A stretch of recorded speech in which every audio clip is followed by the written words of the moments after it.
This is Tailgate Week, fired up by Kingsford Charcoal.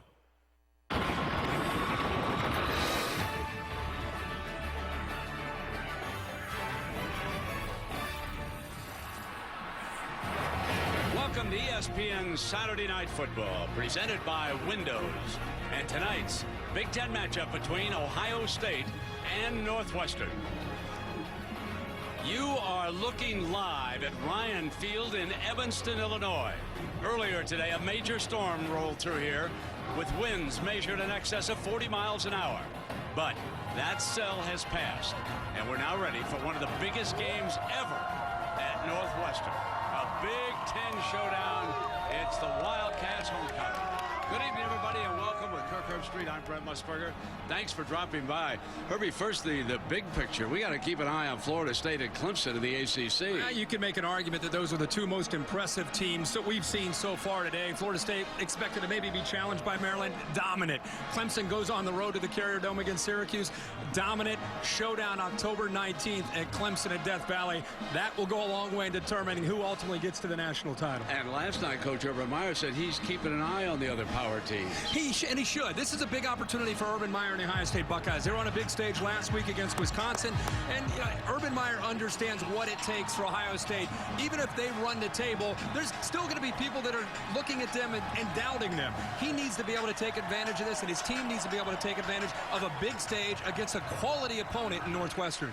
But it is a team, the Wildcats, that employs two quarterbacks. It is, and give Pat Fitzgerald and his staff a lot of credit because it's a system that works. Kane Coulter has been here for the last few years, more of a dual threat guy, ability to run and throw. And Trevor Siemian will come in and he'll try to get the ball thrown more down the field vertically. You see their numbers. Tonight will be an interesting night for Northwestern and how they attack a very athletic Ohio State defense. Do they go to Siemian and try to attack through the air, or do you give the ball to Kane Coulter and hope that his athletic ability will be able to create some plays and make some things happen, very similar to Braxton Miller? Partner, I told you how good you look with that purple tie. You like that purple? I kind of like that scarlet and gray. Well, we got this crowd. Hey, back in the day, ladies and gentlemen. Back in the day.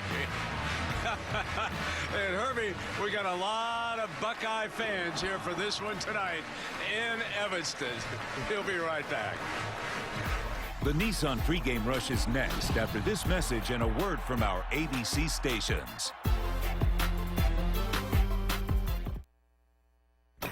When it comes to doing what you love, more is better. That's why we designed the all-new Nissan Versa Note with more technology to get you into...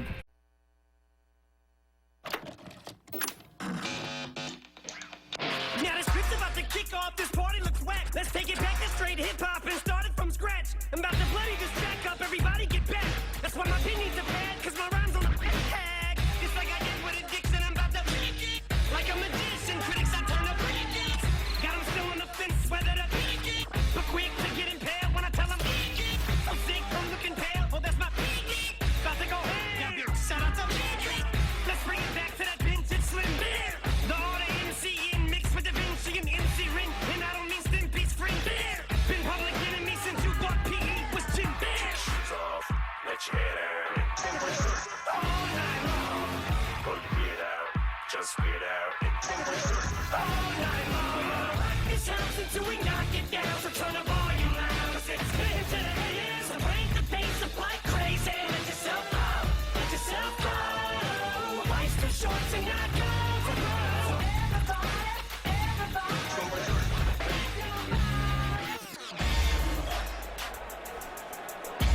So We welcome you back to ESPN Saturday Night Football, presented by Windows. Heather Cox is down below, and she's ready with Northwestern coach Pat Fitzgerald. Heather? Brent, thanks so much. Coach, many are saying this is the biggest game here since you played. So how would you describe the mindset and emotion of your team right now? Our guys have been loose. They've been focused. Now it's time to go out and execute for 60 minutes. Great college atmosphere. Going to be a lot of fun tonight. You use a two-quarterback system. What makes that system work so well for your offense? Well, Kane and Trevor, they're special, and they need to be special tonight. We're looking forward to a good one. Pat, thank you. When you take a look at the program comparison, there really is no comparison. 59-14, all Buckeyes. 7 national championships to none for the Wildcats, and 19 bowl wins to only 2 for the Cats. The Cats won last year against Mississippi State in the Gator Bowl. Heisman winners, Northwestern has not fielded one yet. But the Wildcats are ready tonight for the favored invaders from the state of Ohio.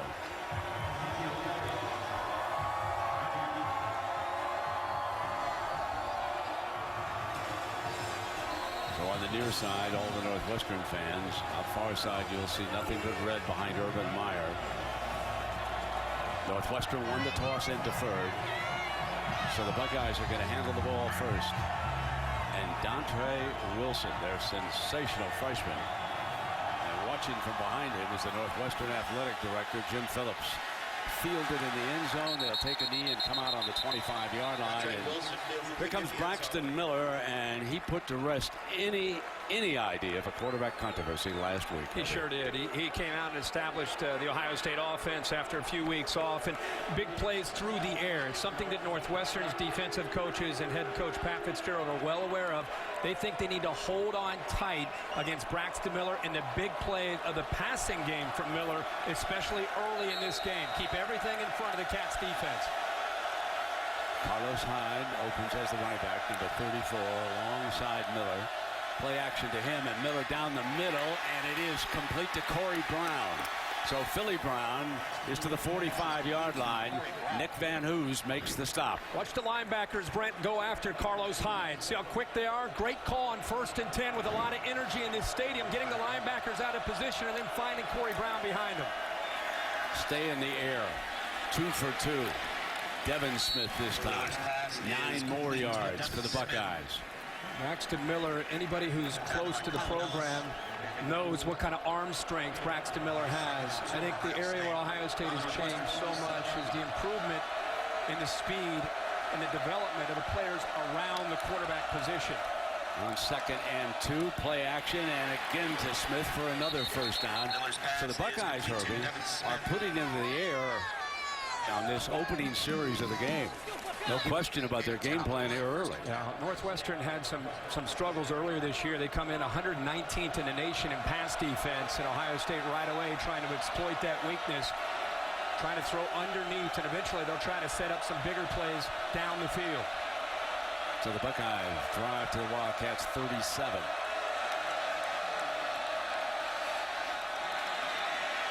Been successful, so why not? Wide open is Corey Brown. And he walks down the sideline. It's going to be marked inside the 10-yard line at the 9. It's 1st and goal on this opening drive. Great patience by Braxton Miller. Devin Smith cleared out off to the left and opened it up underneath, and a good read. Every play in the air so far, and the Cats jumped that one and throw them for a 2-yard loss. Evan Spencer was the receiver that time, and White coming up fast.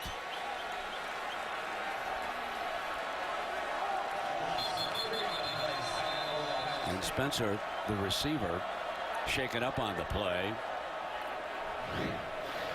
Go back. I want you to watch Devin Smith, how he clears this out and allows it to open up underneath. It takes a lot of patience and great pass protection. You can see how long it takes to develop.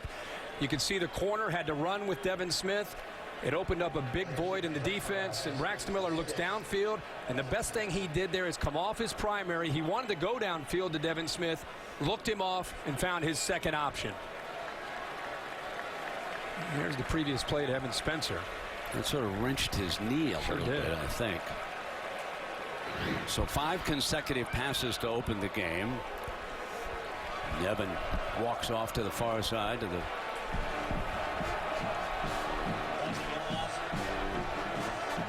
so it'll be 2nd and goal, but back on the 11-yard line after that loss.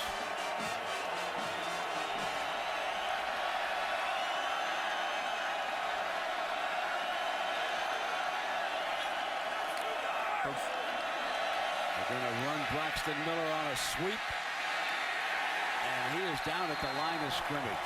Cut off on that sweep.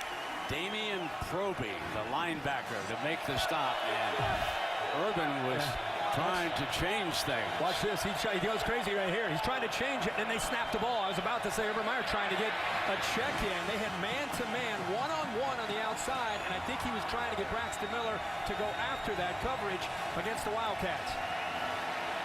3rd down and goal.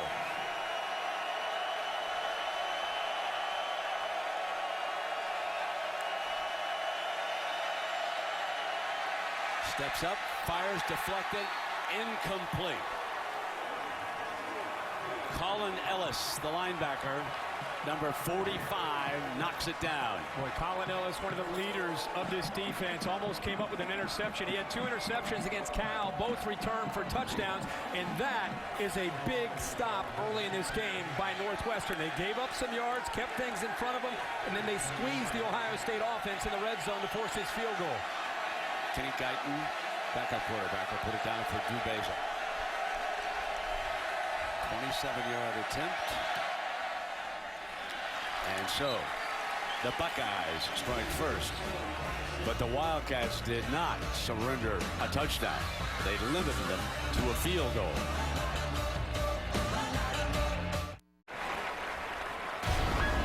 This telecast is available in high definition, brought to you by Vizio. So the Buckeyes will kick off here, and Wildcats will handle it for the first time tonight.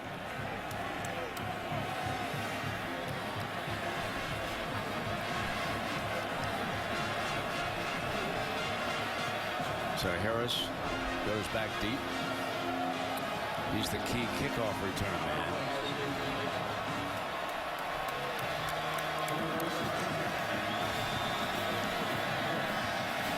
Matthews only a freshman from LaGrange Highlands.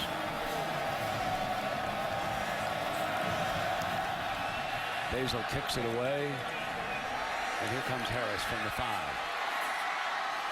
Alley out to the 30-yard line. Nice return. Well, the starting quarterback tonight is Kane Coulter. He's a senior from Denver, Colorado, and Herbie, it's interesting. Tell us about his strengths. Well, he is a dual threat quarterback, an experienced guy. He's been around for a number of years, actually has a lot of traits. He can catch the ball, he can run the football, obviously can throw it, and throws it a lot better than people want to give him credit. When Ohio State him back there at quarterback, they're thinking more about his ability to run and Benrick Mark's ability to run the football. They stack 3 receivers on the right. Through a screen pass, and that is Benrick Mark, the tailback, who returns. And he was injured before the Cal. 3 games, did not play. He is electrifying. A big difference by having 5 in that backfield. They pick up 9 yards.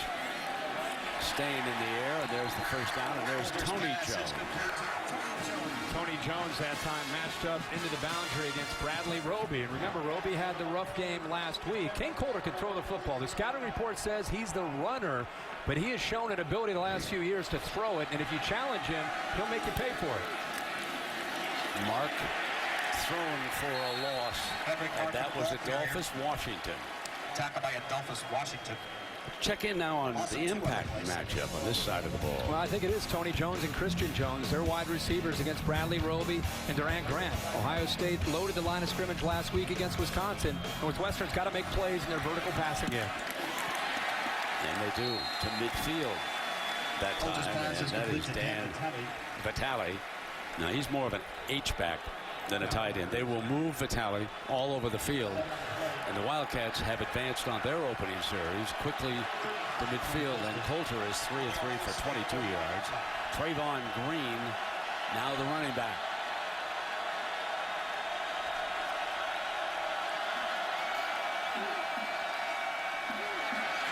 Bucks rush 3, wait for Coulter, he takes off. That was interesting, Herbie, because they held the defensive lineman back, but Coulter still was able to get past him. Yeah, this is what you have to do with athletic quarterbacks, is contain them. You could see that they had a spy that time with Shazier, who's usually number 10, now wearing number 2 in honor of Christian Bryant, who's out with a broken ankle. He's just spying him. And by spying him, he forced him to cut back to the inside, and the Buckeye defense, very good job of containing and pursuing a very athletic quarterback in Coulter. Stopped him short of the first down. Corey Brown back deep for the Buckeyes, and this one will go into the end zone. Ohio State leads Northwestern by a field goal, and you're watching ESPN Saturday Night Football presented by Windows on ABC. Saturday Night Football presented by Windows. Brought to you by Windows. Nissan, premier partner of the Heisman Trophy. And Liberty Mutual Insurance. Responsibility. What's your policy? The Nissan Heisman House was on site here in Evanston this weekend with special guests and giveaways to help Wildcat fans get ready for this showdown against Ohio State. The Buckeyes on their first possession moved down to kick the field goal. Northwestern forced the punt, so Braxton Miller is back with Carlos Hyde as his running back. Braxton Miller recognizing a late adjustment from Northwestern, walking a linebacker up to the line of scrimmage, loading the line of scrimmage. Here's Hyde's first carry from scrimmage, and he makes the most of it for 11 yards. You look at the Ohio State impact matchups with Braxton Miller and Carlos Hyde, and the running game puts pressure on Ellis and Proby in the middle of Northwestern's defense. There's a big advantage with Ohio State's offensive line. Northwestern has to decide, are they going to load the line of scrimmage to stop that running of Hyde and Miller? If they do, they can leave themselves vulnerable in the pass game in some big plays.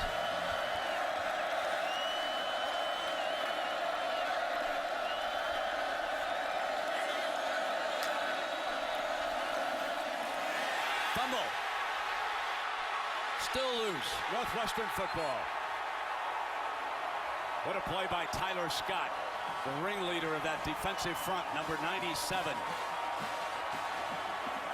Now Scott, who had 9 sacks a year ago, is from Warren, Ohio. You think he's fired up for this game, Brent?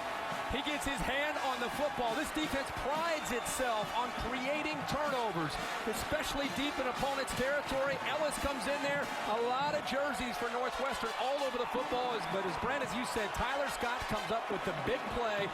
That's the 12th turnover this year that this defense has created.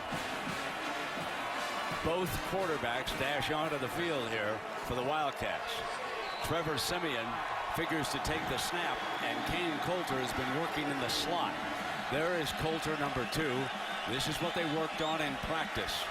And believe me, Coulter does get involved in the passing game. Siemian straight back, looks in that direction, takes off, and into the red zone, out of bounds on the 19-yard line that time. And there was Ryan Shazier, as Herbie told you, wearing number 2. Now you could make the argument that their best lineup tonight will be Siemian at quarterback and Kane Coulter lined up at the slot. You put Kane Coulter out there with Tony Jones and Christian Jones and Venrick Mark. It's a lot of speed and a lot of athletic ability, and Siemian can distribute that football very, very well. Second down and 5 with Siemian, the trigger man. On the draw play with Mark. Mark breaks free for a first down at the 11-yard line, and Curtis Grant with the stop for the Buckeyes. The one thing, Herbie, that faces Ohio State's defense tonight is a change in style. Last week, it was the big Wisconsin offensive line. Northwestern tonight will spread the field, and they'll throw it around. They won't be looking for one receiver. They'll be looking for several. Siemian, end zone incomplete. Siemian's pass is incomplete. And C.J. Barnett had coverage.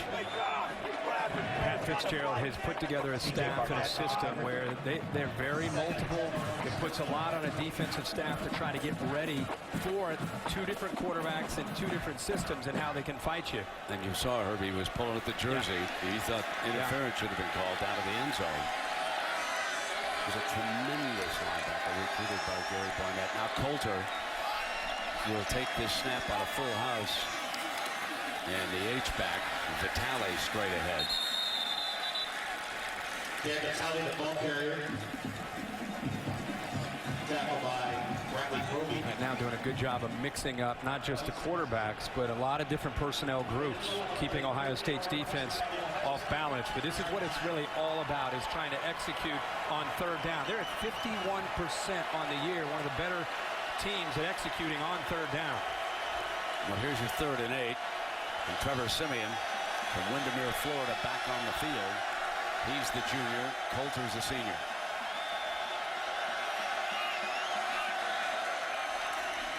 Siemian has time. Fires middle. Touchdown, Northwestern.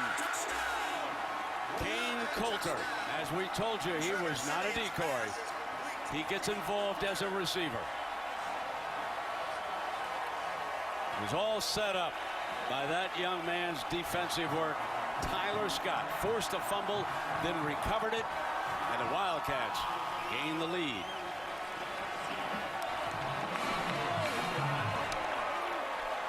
They now have 90 points off turnovers. It's the most in the country. Not only do they create turnovers, they capitalize on it as well.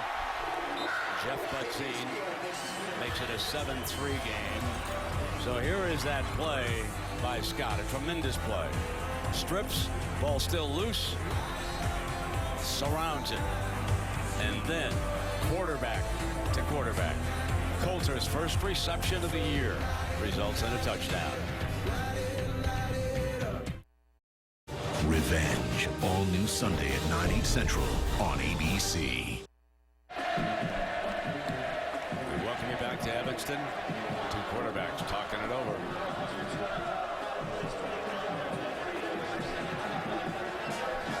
Kane Coulter, so valuable not only as a quarterback, but as we're going to see tonight, you put him in that slot, try to get him matched up against linebackers and safeties. He can work magic in space.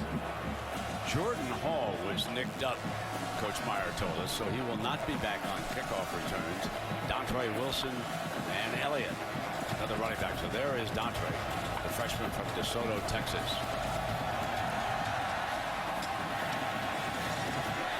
Strong leg coming out on the 25. Go back to the touchdown. It's a good job here of trying to get Kane Coulter in space. The safety is held by other receivers, and it's really Curtis Grant here who doesn't get any kind of movement at all on Kane Coulter. He gets a free release, finds him in the hole right behind coverage. The linebacker 14's got to at least get a hand on him and run with him. With the safety split like that, you can see what it does to Pat Fitzgerald. This is the first time Ohio State has trailed the entire year. Carlos Hyde, running back alongside Braxton Miller. Hyde for 9 yards, and let's check in down below with Heather Cox. Brent, you guys were talking about Jordan Hall. He actually is not dressed. He injured his knee this week in practice. He traveled with the team, but was a big question mark. They weren't sure if he was going to be able to go or not. Not available tonight. So Hyde gets the workload. That's a first down. But the coaches telling us also that Elliott will be used tonight, and perhaps Rod Smith and Ball will also see time. But right now, the workhorse is Carlos Hyde. And Brandon, Urban Meyer and Tom Herman, the offensive coordinator, is saying that Carlos Hyde could get up to 25 touches tonight, depending on how he feels. And we're already seeing a pretty good dose. Ohio State, remember, they threw the ball down the field until they settled for a field goal in their opening possession. Now they've come out here after fumbling, and now they're starting to run the football. Now Rod Smith will check in now. They'll motion him out of the backfield. Draw play. Braxton sort of backed into that spot where the first down marker was. Ellis making the stop for the Wildcats, and they might be a little bit short here. For this offense to really click, Braxton Miller's feet have got to be a big part of trying to make things happen and make those linebackers and safeties respect his feet and his running ability. Instead, they go to Rod Smith, his first carry of the night. Bolts across midfield. Campbell, the safety for the Wildcats, with the stop. Ohio State getting a big push up front.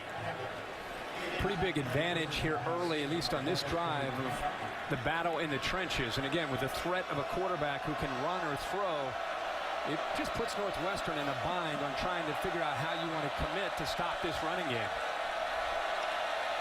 Hyde back in as the Buckeye running back. Play action with him. deep down that far sideline and incomplete, and it will be 2nd and 10. And now let's go to Chris Cotter for an update. Chris? Brent, this Taco Bell studio update takes us to Starkville over on ESPN. Tyler Russell is going to find De'Runnya Wilson 59 yards later. LSU's giving it up in chunks, and they're trailing 23-21 late in the first half. All right, Chris, keep us up to date on that one. Here, Northwestern leads Ohio State 7-3. 2nd down and 10 with 6 minutes remaining in the opening quarter. Northwestern doing an excellent job of keeping Ohio State's speedy receivers in front of them, making Ohio State earn everything that they're getting. Here comes a blitz. Miller takes off. And look at them try to strip that ball. Again, it was Tyler Scott on that tackle. You could see the big fella's right arm trying to yank that ball free. And he almost got it out. I mean, it's one of these teams that work very, very hard on that. And Braxton Miller better be alert. We've seen Tyler Scott already knock one loose. He almost came away with a second one, being able to knock it away from Miller. Emphasized not just during this week, but it's emphasized all year for this defense and priding themselves on getting either knocking down passes or creating turnovers with fumbles and interceptions. 3rd and 5. Can't find the receiver. Down. It'll be 4th down, thrown for a loss by number 97, who is having a huge opening quarter here in Evanston.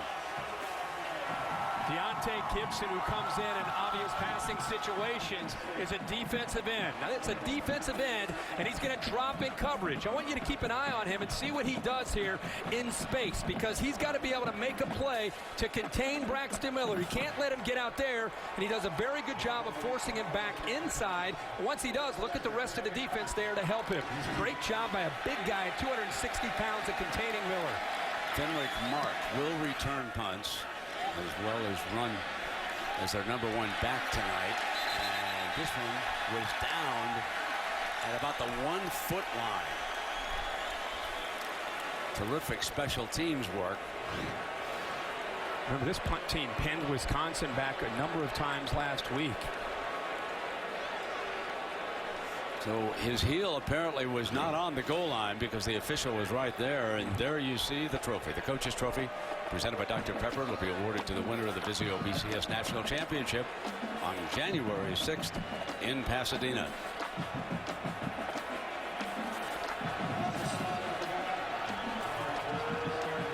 Coulter, number 2, checks in, and Green is the running back.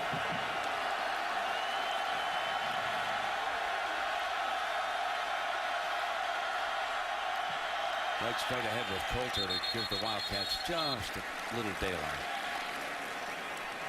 A home game for Northwestern, but at that part of the stadium, probably the loudest it is as far as favoring Ohio State and trying to be a distraction for Northwestern. And you can see the sea of red here tonight. Far side belongs to the Buckeye faithful, near side to the Wildcat fans. 2nd down and 7.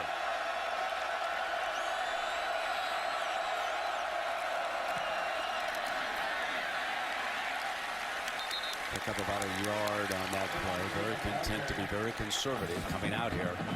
Pat Fitzgerald not electing to gamble on that. So it brings up 3rd down. Up to this point, you're right. Being conservative on the first 2 downs. At the same time, you don't want to have to punt from deep in your own territory. It's a big 3rd down for both teams. Ohio State could do a great field position, and Northwestern doesn't want to have to punt from back inside their own end zone.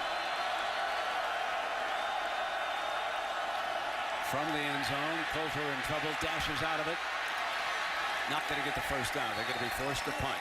Terrific stop by Washington, number 92, the sophomore from Cincinnati's Taft High School. Michael Bennett, the last few years or last few weeks, is really emerging. When they leave him alone with a single man trying to block him in pass protection, his quickness, he's becoming just too much. And he forced Kane Coulter out of the pocket, and that was a big stop there by Ohio State's defense, and a great job there by Michael Bennett. Brandon Williams, standing in the Wildcat end zone, will punt it away. They're on top of it. They swallow it for a touchdown.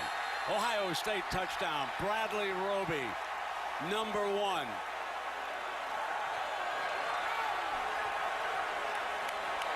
Coming back from an off week against Wisconsin, Roby delivers a big play for the Buckeyes as they lead again. Urban Meyer always emphasizes special teams. This is a huge block by Roby. You can also see Ryan Shazier getting in there, and he just jumped right on top of it. A bounce-back play by Bradley Roby. Brent, as you said after last, he had a tough week this week. Having to see all those plays by Jared Abadaris. That's a big play by him here early in this game. You know, Herbie, you don't often see somebody swallow a football like that and then recover it.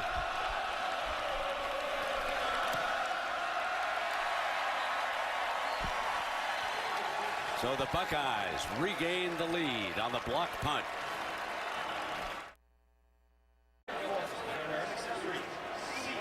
Bradley Roby from Sewanee, Georgia, a junior, and just made a huge special teams play for Urban Meyer. Urban, of course, has always, and I mean always, coached the special teams no matter where he's been. Comes right off of the edge, but I tell you, Ryan Shazier just blew up the snapper. And if Bradley Roby didn't get it, I'm not so sure Shazier might not have gotten it as well. But you're right, usually you see it go out of the end zone, but he almost caught that on a fly. 10-7. And remember what set up that blocked punt was the Buckeye punt to the 1-yard line. And actually it was closer to the 1-foot line. And Northwestern not able to get a first down, punting from their own end zone, and Roby delivered. They'll take a knee, it'll come out on the 25-yard line. 7 races left. NASCAR's best continue their drive for the championship. Points leader Matt Kenseth looks to hold off Jimmy Johnson. And Kyle Busch for the top spot. There's your standing. NASCAR Sprint Cup Series at Kansas, presented by Dodge Trucks. And if you follow NASCAR at all, you know there have been some wild endings in Kansas. That shapes up as a dandy. Go back to Kane Colder at quarterback, and we'll see if we eventually see Simeon get back in there. But with Colder in there, there's the quick pass game and also running the football with he and Mark in the backfield. Mark, the ball carrier, straight up the middle. Shy of the 30-yard line. Well, Benrick Mark came to Northwestern where he started as a receiver. And again, he has sat out 3 games plus with that lower leg injury. And they were saving him with one eye on this game. In practice this week, he's run very well. So we'll see what happens. Play action to him. And Coulter on the move and complete to Mike Jensen, the senior from Rancho Santa Fe, California. Yeah, I think the Northwestern passing game, no matter whether it's Coulter or Simeon in there, is going to be a big part of their offensive attack. Curtis Grant came on the blitz, and he got away from the pressure by rolling away from Grant and made a great throw on the run. And then back to the running game on first down with Mark again.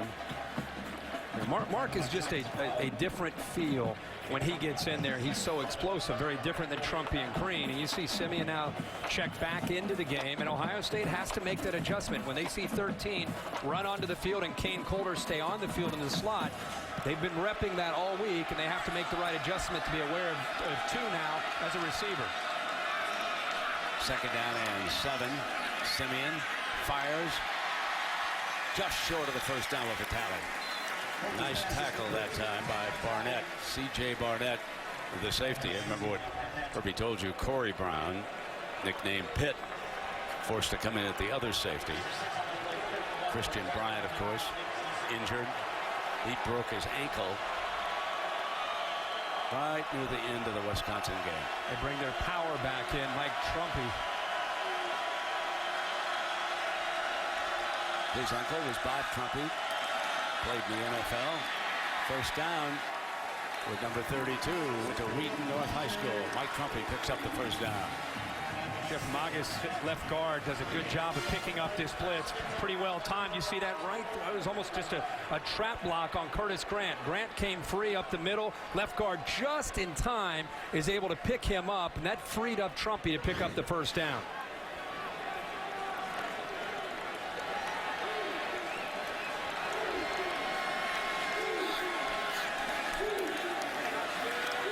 Option. Mark with a good pair of hands on that play. That was not a good pitch. Mark objects a little bit to how he was taken down, but watch this pitch and the hands. It was a heck of a play going back to his receiver days. He was barely able to secure that before Pitt Brown makes that play in space. So we've come to the end of the first quarter. Ohio State with a block punt has taken the lead, and we'll be back after this message and a word from your local ABC stations. Welcome back to ESPN Saturday Night Football, presented by Windows. Soldier Field, where the Bears play, and they'll host the New Orleans Saints tomorrow, bathed in purple in honor of the Northwestern Wildcats here at homecoming. Herbie? Very nice. It's a big one for the Bears, right? Yeah, it is. So Simeon is the quarterback for the Wildcats on this 2nd and 8. Moving to the left. Far side, shows his arm off beautifully that time to Christian Jones. His first reception and a first down. Herbie, you can see the zip on his ball. Yeah, and I love the different looks that they're giving the Ohio State defense. A little action, just enough to hold the linebackers, roll them to the outside. Linebackers coming in on him, but look, there's a loss of the safety that time. Pitt Brown is lost in coverage, and again, we can't say it enough. Christian Bryant, not just a great player, but a veteran, a real leader, out not playing in this game. So now they come back with Coulter, and Mark bangs off one. Tough run by Mark. Corey Brown was banged, and Fitzgerald, the old linebacker, said that's the way to hit a defensive player. That really can set the tone. Mark turns the corner here. Here comes the safety. Bang! Little guy showing some power, and Pat Fitzgerald told us this week he's one of the toughest players he's ever been around, whether as a former player or as a coach now. He lowers his shoulder. We just talked about Pitt Brown, who was beaten coverage. Now he doesn't get low enough, and Mark runs him over. Coulter is the quarterback. They come right back with Mark. First down and goal from the 3-yard line for the Wildcats, who've gone to the muscle game here on the last couple of plays. They're keeping the Buckeyes a little off balance. The left tackle, Canapia coming around. He picks up a nice block on a linebacker. And there's just a different feel to this offense with Mark and the acceleration that he brings to the offense. You mix in all the rest of it, the window dressing, they mix up play action, do a good job of making you respect the horizontal passing game, and then they accelerate downhill with Benrick Mark. Look at that sort of shotgun full house look. They move to the right with an option. Coulter keeps it, end zone, touchdown. Wildcats regain the lead. Sometimes you hear people talk about two quarterbacks don't work. Trevor Siemian just led this team right down the field inside of that 5-yard line. And all of a sudden the defense has to adjust to Kane Coulter and an option attack. That's the defense's worst nightmare inside a 5-yard line. And if you don't make the proper adjustments and in a hurry, here comes number 2, a little shake, and into the end zone. That's tough.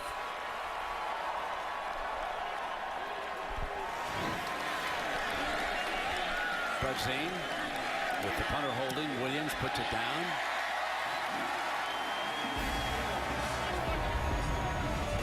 So here is the touchdown. Little option look, and Coulter kept it. And the Cats are up by 4.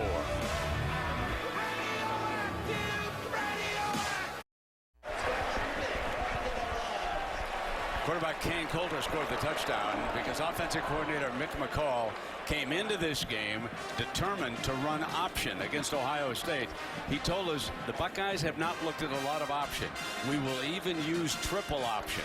And there in that particular formation, he had the ability to do it. And so the Wildcats strike with that formation, and now it'll be up to Urban Meyer and Luke Fickell, his defensive coordinator, and I'm sure they will adjust as they have looked at several option plays here already. Yeah, it's one of the options of having a veteran like Kane Colder with the skill set that he has, not just the passing that he and Simeon have put on display tonight, but you have to deal with that option attack. And Ohio State sees it in practice, but it's been run tonight at a different tempo and a different way that they've been able to attack here earlier. Bugsine with one of the big legs in the conference. Coming out of the 25-yard line. You know, you have to go back to 2004, the last time Northwestern defeated Ohio State. It was right here. Santonio Holmes, game-tying touchdown, minute 49 to go. Top half of the first overtime, Mike Nugent missed a 40-yard field goal. Then the bottom half, it was Noel Heron scoring the game winner.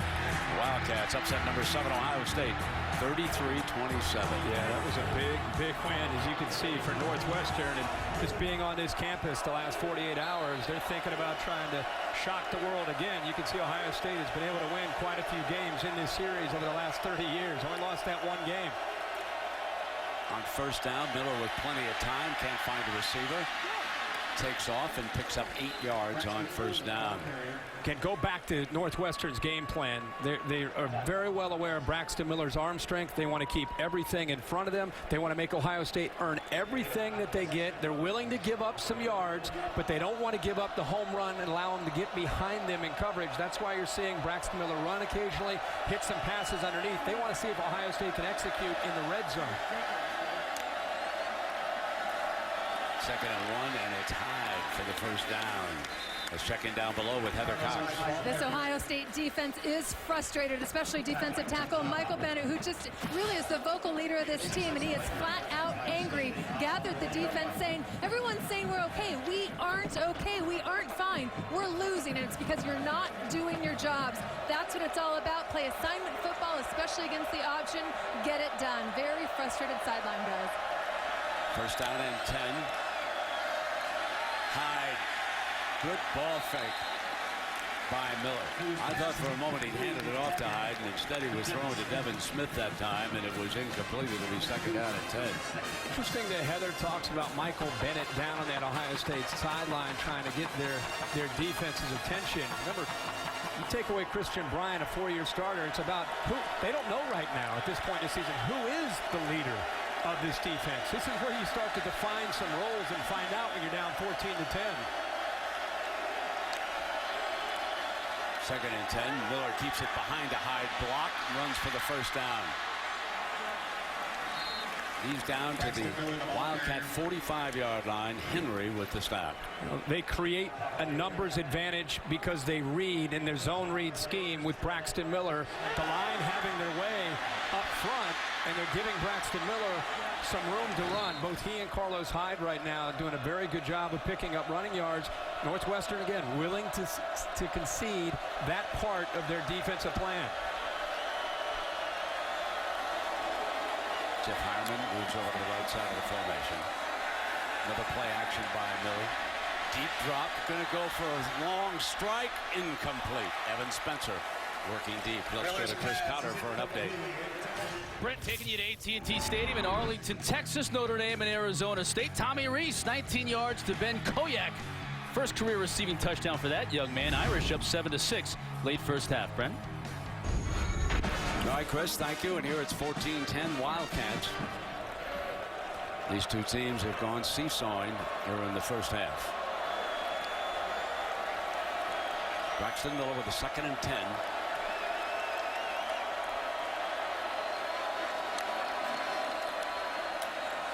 Braxton going to follow Hyde again.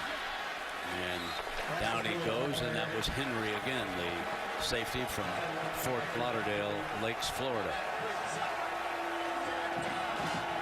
Braxton Miller already 8 carries in this football game. He takes a hit here from the big safety, Henry. Head-to-head collision here as Miller's a free target when he runs with the football. 3rd and 5.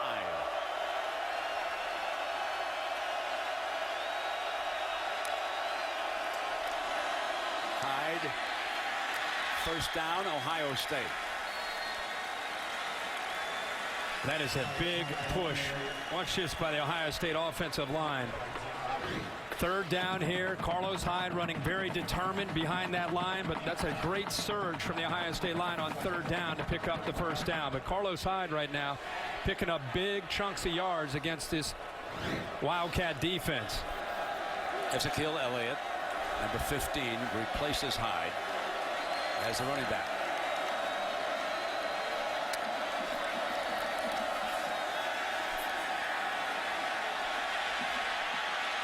Miller, Corey Brown, another first down. This first and goal for the Buckeyes. Well, he had all day to throw, and he stretched the defense way downfield. But look at all this time. Nobody's getting close to him. Philly Brown aborts his route. He just stopped, turned around, and looked around. There's nobody in the middle of the defense. And he just stopped, waved his arms, and because of all the time that Braxton Miller had to throw, eventually he found him wide open in the middle of the defense. Hyde to the 5. Let me check that. That was Elliott. Hyde has not returned. Has now. This is what the game's going to come down to, whether or not Ohio State can score touchdowns in the red zone or do they have to settle for field goals.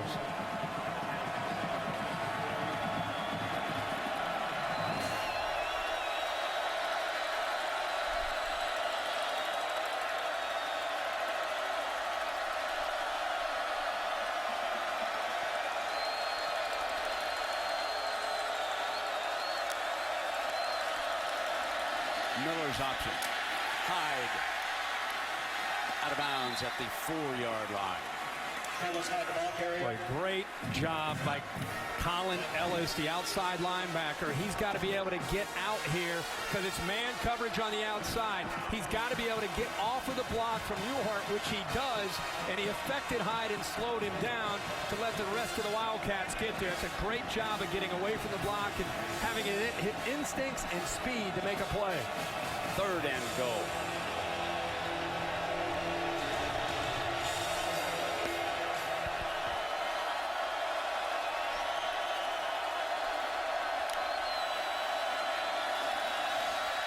Miller, incomplete. He overthrew his target. Chris Fields was working deep, and Miller threw too high. It's a rub route, and two Northwestern defenders ran right into one another, and it opened up Chris Fields. Braxton Miller just short-armed the ball, and the ball sailed on him. But if he would have just hung on just maybe a second longer, you would have seen Fields break free because of those two Northwestern Wildcat defenders ran right into each other on the rub route. Drew Basil. This will be a 20-yard attempt. Guyton to hold it.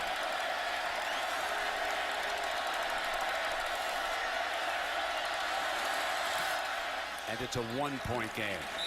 Second time Northwestern's held in the red zone.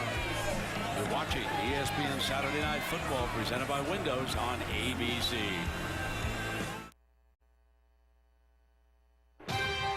Saturday Night Football presented by Windows. Brought to you by Dr. Pepper, always one of a kind. The 2013 Ford F-150 with EcoBoost. And UPS. Let UPS put the power of logistics to work for you. Can't beat fun on the old campus. Mike and Mike in the Morning talk show on site. Mike Greenberg, of course, a proud Northwestern grad. And then Herbie just wanted to pick against me, so. Got the shades going there, man. You know, you guys get up so early to do that show. That's the time I'm coming in. Yeah, right. I mean, come on. I don't doubt it. What are you, holy Toledo. Yeah, we roll out pretty early.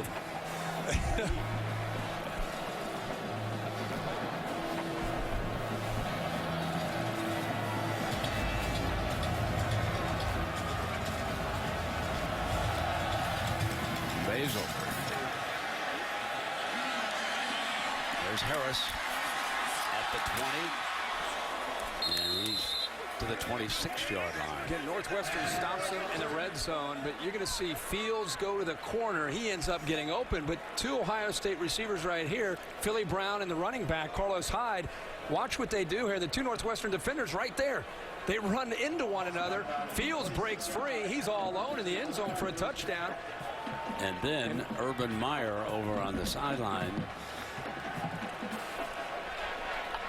He knows that his offense is going to move the ball, but if they're going to win the game, they need touchdowns in the red zone.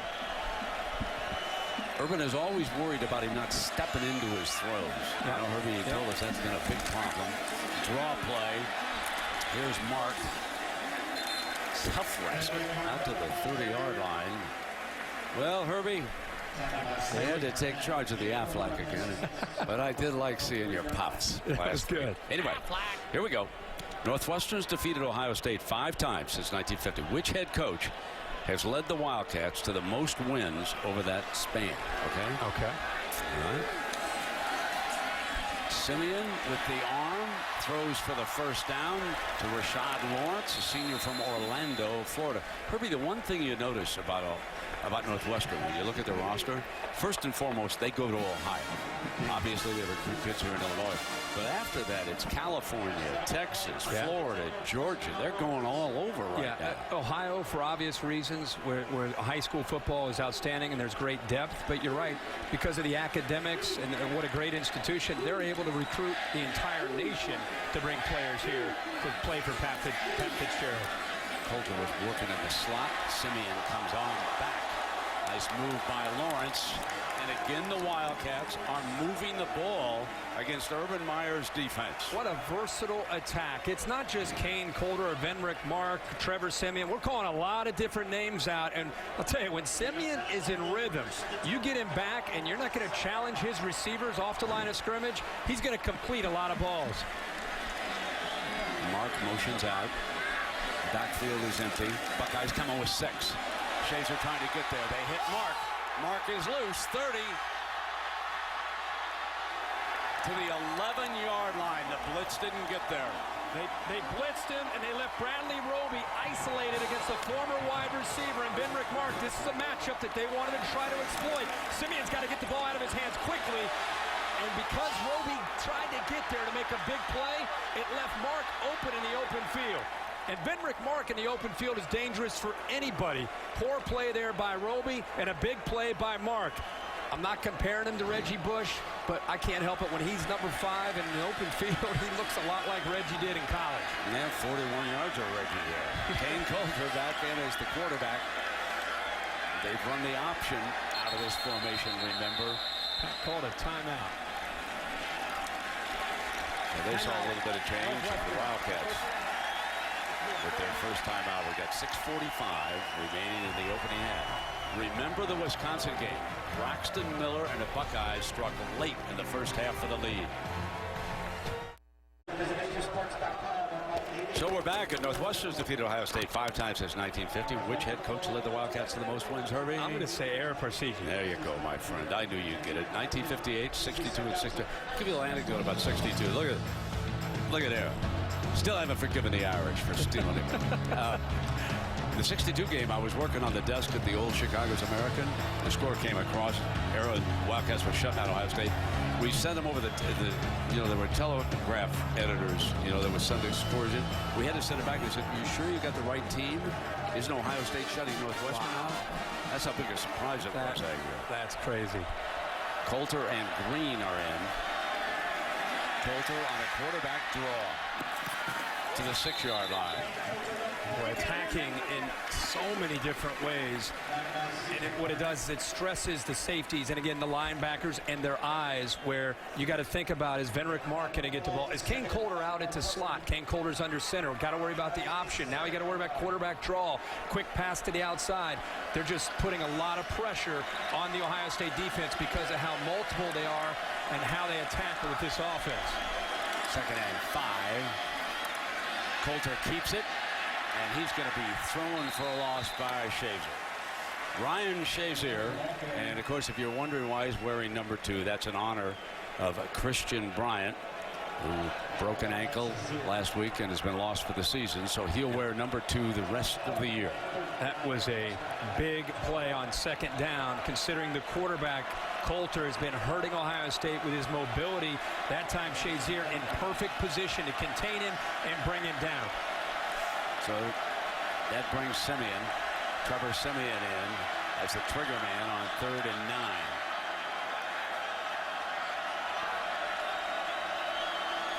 Buckeyes are coming again. Siemian steps away and not going to get the first down. That brings up 4th down now for Coach Fitzgerald, and a decision here. And a great call by Luke Fickell and the Ohio State defensive staff. Seeing Trevor Siemian back there obviously doesn't have the same mobility. Bring the pressure before the play can establish and get to him. Remember, Northwestern's been doing a good job with Siemian, getting the ball out of his hands quickly. That time, he didn't have a chance to allow his pass play to develop because Luke Fickell brought the blitz. One of the most accurate kickers in the Big Ten a year ago. Missed only 1. He's already missed 2 this year. But Budzine nails this one. But against Ohio State, Northwestern knows you must score touchdowns, not settle for field goals.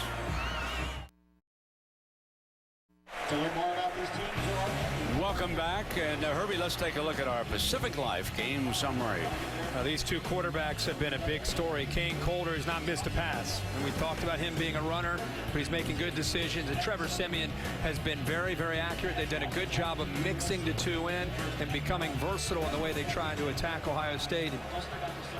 Siemian loved to probably have that last play back, but the Buckeyes did blitz him. You know, we've been talking so much about these quarterbacks. The one thing we don't want to overlook is with 5 minutes to go in the first half, Mike Hankwitz, the defensive coordinator, has put together a heck of a plan in defending Ohio State's offense and the big playability of Braxton Miller and his wide receivers. Good football coach. Been around the block. So here is Wilson taking another knee, and let me remind everybody about ESPN's Monday Night Football. Geno Smith and the Jets face a tough road test. They head to Atlanta to take on Matt Ryan and the Falcons. When you take a look at the two quarterbacks, of course, Matty Ice has taken a team to the NFC Championship game. Geno Smith has taken the reins of the Jets this year. This is going to be interesting, folks, to see what the rookie does in a domed arena on Monday night. Sometimes it is very, very tough. Is that a tip? Carlos Hyde, no gain. Heath Lowry making the stop. Heath Lowry gets some penetration and just closes in a hurry. And if that was a read, and I think it was, that's a bad read and a miscue for Braxton Miller. It's easy to look at that and say, geez, why didn't anybody block him? But Braxton Miller's accountable for him on the zone read. And when the defensive end collapses, he's got to pull the ball out and take off and run with it.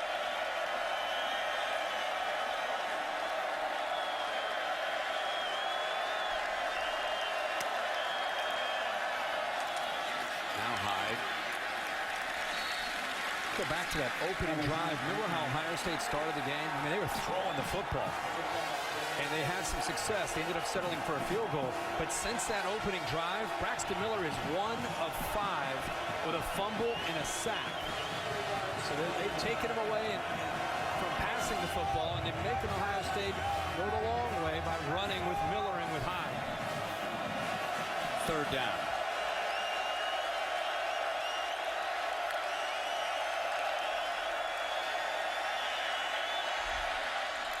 Incomplete. Ohio State forced to punt with 3:38 to go in the first half. This is a big sequence of plays for Northwestern to come up with his stop. Ball is thrown right where Hireman needs to be able to make that play. They attack the linebackers, and the frustration continues for Ohio State's offense and for Braxton Miller. So Mark will go back. Remember, one of the best punt returners in the nation. Healthy now. Johnston will take off on a fake. Trying to get the corner. Down. Oh, my. Oh, my. A fake punt at 3:38 from that spot in the field. And Jensen, Mike Jensen, makes the play. Wow, a wide receiver making a play like this, the awareness, it's not the tackle, it's the awareness. What a risky move by Ohio State, and right there the receiver in the open field takes Johnston out. Boy, a gutsy call by Urban Meyer to try to spark his team here before the first half, and it backfires on him by a heads-up play by the receiver Jensen.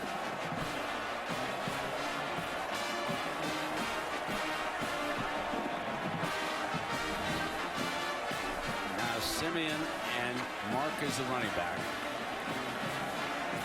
So Simeon will be the trigger man here from the Buckeye 30-yard line.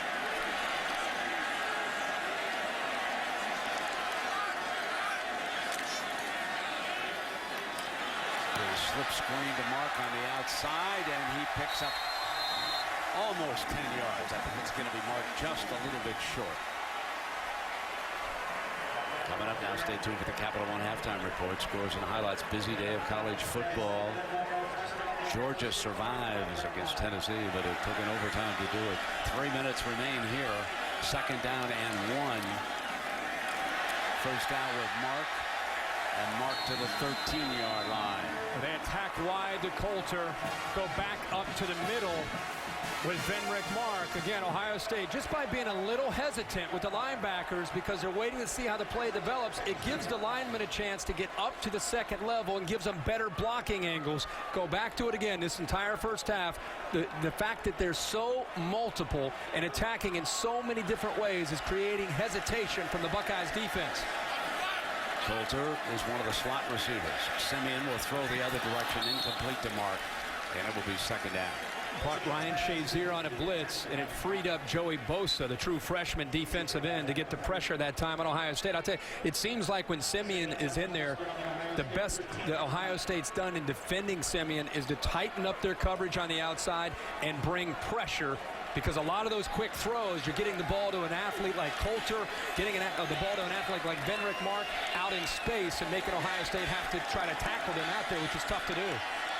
Mike Trumpy back in the backfield. Coulter is the quarterback. Trumpy. And he's to about the 9-yard line, and now it will be third down. It's a little bit of a strategy back and forth. Ohio State 3 timeouts. Northwestern they're not in a hurry at all with Pat Fitzgerald. They get the football to start the second half. They won the toss, deferred, so they're thinking about not just this drive, but how this drive will end and this first half will end before they get the ball to start the second half. Not wanting to give them much time either. Remember what happened to the Badgers late in the first half a week ago. And Fitzgerald's going to continue to burn seconds here before the third down. And then, of course, he can use his last one and kick a field goal if he doesn't make a first down. While you're away, Herbie, you said some interesting things about Northwestern's confidence in this game. They just come across as a very confident football team. I think people that aren't familiar with this program are thinking, oh, it's a big stage, it's the big lights, how are they going to respond? This is a team that was 3 games away last year from having the lead in the fourth quarter, away from being undefeated. They beat Mississippi State in a bowl game. Their entire offseason was built around this. 5 minutes and 3 seconds away from being undefeated. They use this in their weight room. It was entire offseason focus about finishing and finishing. They had the lead on Nebraska, Michigan, and Penn State. They weren't able to close the door. So with 15 returning starters, this team in this first half, they're not at all of Ohio State in this atmosphere. They almost seem like they're welcoming it as if they belong here, and they're out there executing, having fun. Third down and 6. Simeon's the trigger man. Steps up, in trouble, sacked.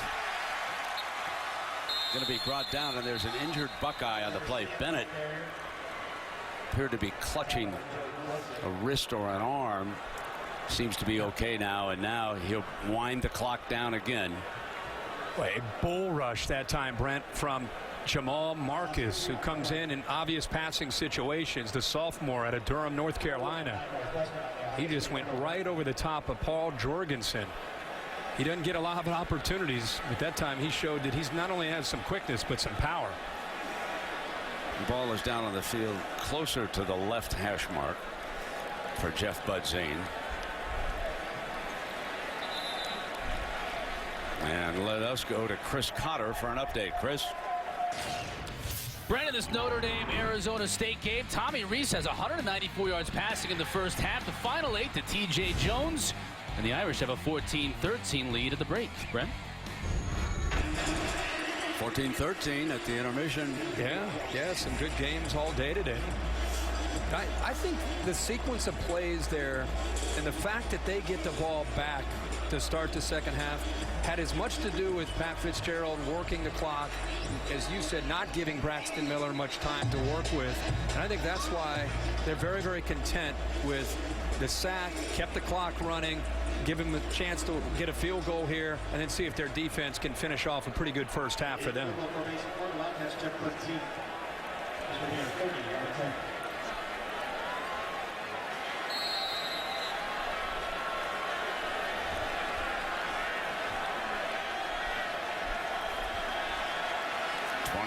Yard attempt on its way. Good. So it's a 7-point Northwestern lead. And let's go back to last year now and take a look. Herbie mentioned the fourth quarter letdowns, and the first one was against Penn State as the Nittany Lions came on big time in the fourth quarter, Herbie, and then it was against Nebraska. Yeah, they were 28-16 against Nebraska and end up losing 29-28 and a missed last-second field goal. How about this one against Michigan? Unbelievable reception. That forced overtime, and the Wolverines beat Northwestern, and there are the scores, the result last season, like Herbie said, 503 away from an undefeated season. I like the concept with Coach Fitzgerald, especially when you return so many players, 15 starters, and a great senior class that were a part of that and dealt with that. Make them remember it. Make them taste that in the offseason to try to drive them in and have a productive 2013 season. Wilson, the speedster, standing back on the goal line. And remember, Brent, that fake field goal in Ohio State's own territory that did not work, or fake punt rather, that did not work out, ended up getting Northwestern that field goal.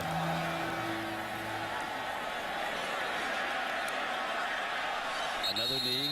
55 seconds left for Braxton Miller and the Buckeyes. Well, get your NFL Sunday started on ESPN, 10 a.m. Eastern. Sunday NFL Countdown.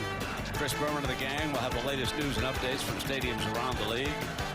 And there will be an interview with Richard Sherman of the Seattle Seahawks on the fine art of trash talking. And then at 11 on ESPN2, catch fantasy football. Get your team ready. That's tomorrow morning on ESPN. Did Ray Lewis look like he could still play or what in that shot? He did indeed. Braxton. That stops the clock momentarily. They pick up a couple more seconds here. Ohio State all 3 timeouts. As clock stops after the first down. Ohio State thinking about trying to get some points here before the half. So you can see the measurements. Last week, 24 points before the half. And they struck very late on a touchdown pass. Miller fires to Hyde for a first down. Stopping the clock with these first downs close to midfield.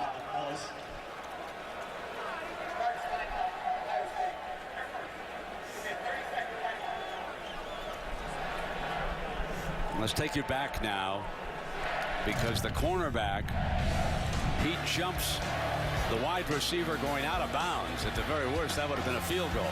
And no one's with the deep man. Safety had no chance to get back deep. And Braxton Miller strikes.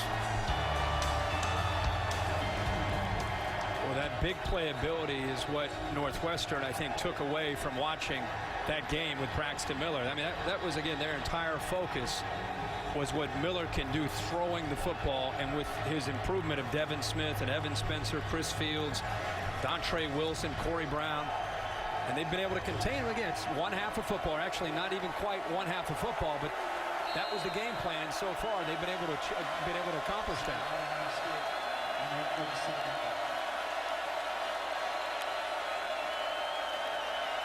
Northwestern rushes 4. Incomplete to Hyde, and it'll be second down. The clock winds down to 25 seconds left here in the first half. couple plays, Ohio State has given Braxton Miller time, and there's some big holes over the middle of that Northwestern defense. Corey Brown has gotten in there the last 2 times. It is 3rd down. So it is 3rd down, need 1. Hyde may not have gotten it. Let's see where the spot is going to be. They're right on the line as they come down and may have fallen into it for the first down. If the yellow line is completely accurate, and it certainly has been this season, that is a first down with 21 seconds to go. Good play there by Will Hampton, the senior out of Houston, Texas, just slanting up front, went right by the offensive lineman from Ohio State.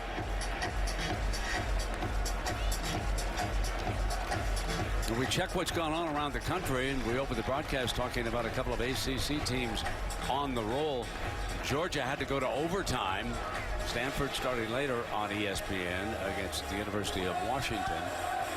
There is the measurement, and it is indeed a first down. But Herbie, I guess the question on everybody's mind, Florida State probably going to jump Louisville, would you think? I would think so. I mean, Florida State, I mean, that was a dominant performance, and we don't know how good Maryland really was, but Jameis Winston continues to shine, and that offense is really, really explosive. Northwestern still rushing 4. Intercepted. Picked off by Chichi Araguzzo. Young man from Ohio.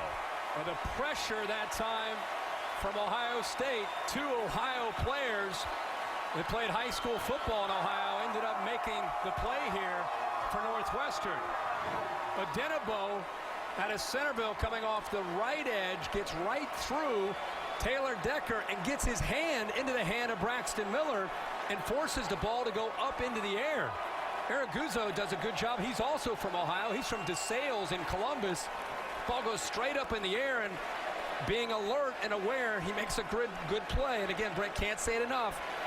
They pride themselves on creating turnovers. That's the second one tonight.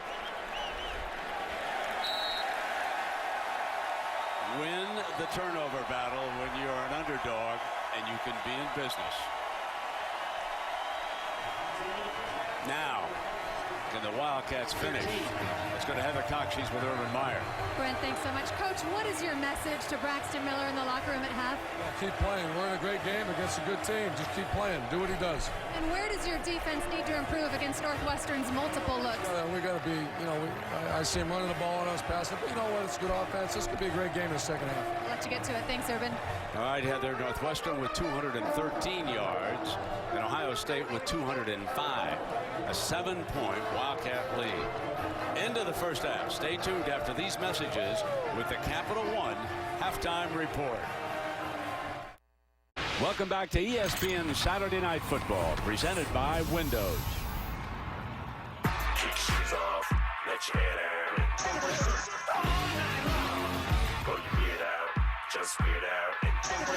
All night long, this house until we knock it down. So turn the volume loud, it's clear to the ears. So break the pace up like crazy. Let yourself go, let yourself go. Life's too short to not go.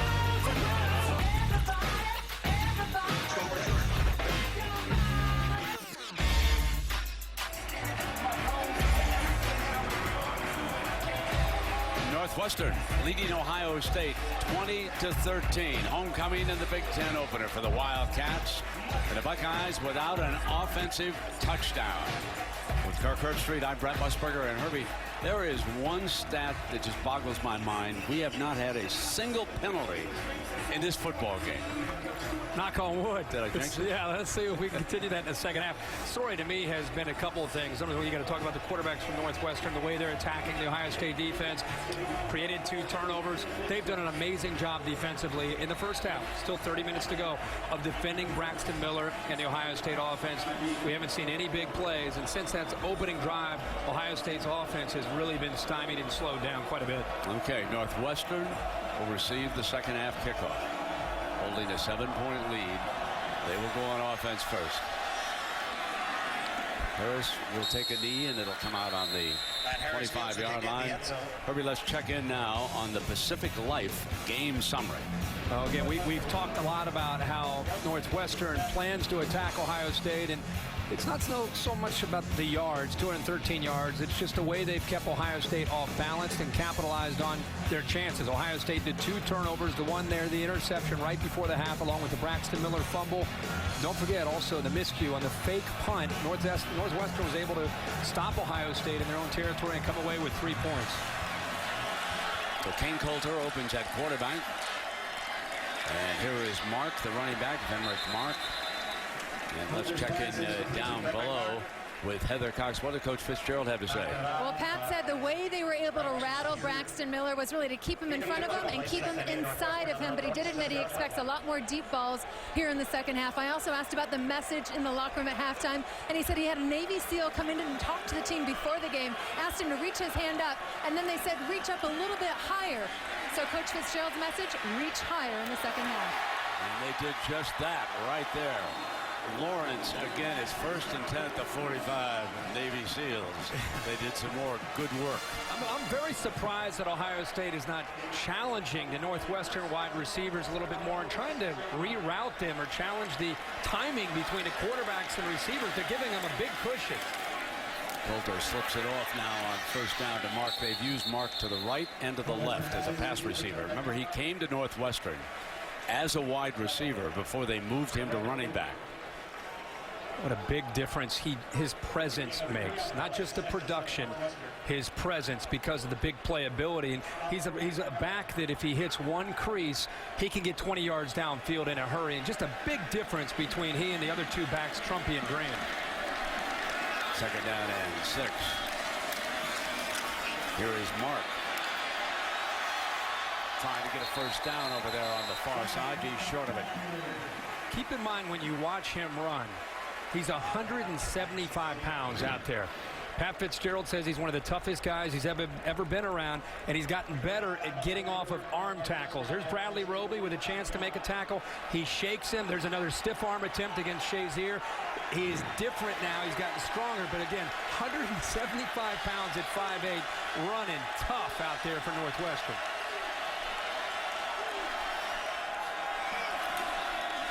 Third down, 1st down. I believe he had it.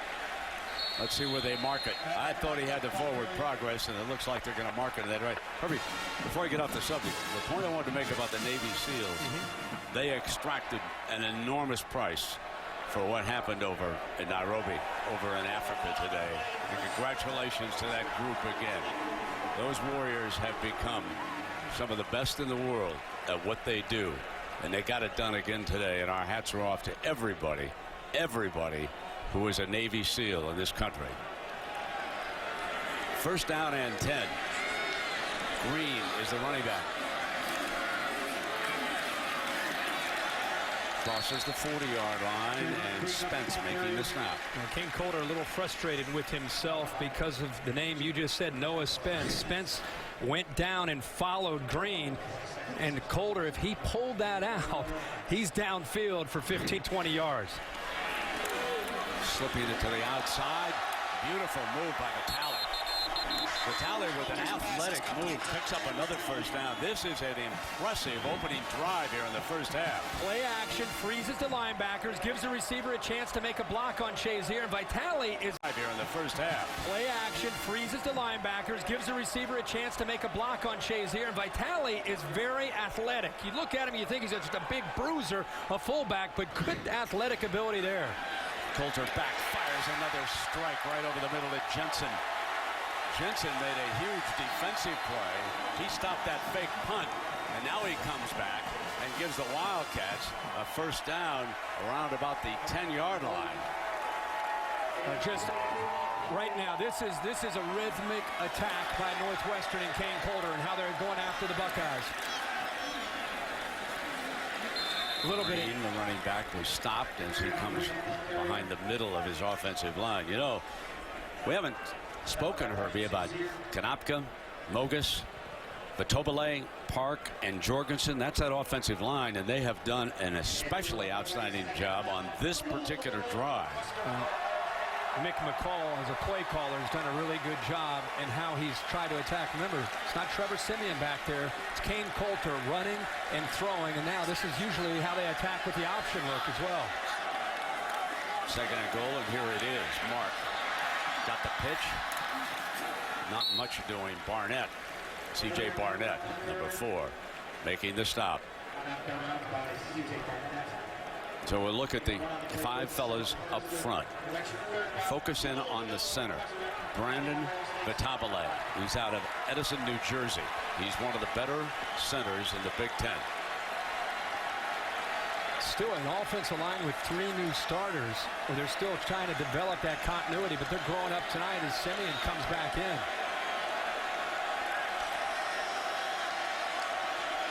Now Siemian, the other quarterback right there. That's Kane Coulter. He has caught a touchdown pass in this game. Third and goal. Siemian's in trouble. He is ripped down that time. Michael Bennett, the leader up front, is in with Noah Spence. They blow it up, and again, they have forced the Wildcats to settle for a field goal attempt here. They took Coulter away where they bracket him with a safety in the middle and a linebacker on the outside. But Bennett showing again when he's left alone and has a chance to utilize his quickness. He can put a lot of pressure on the Northwestern quarterback. Good job of pressuring in there. Just to make it a 2-score lead. Bud Zine with a 32-yard field goal. Strong sack. And the Wildcats settle again for 3.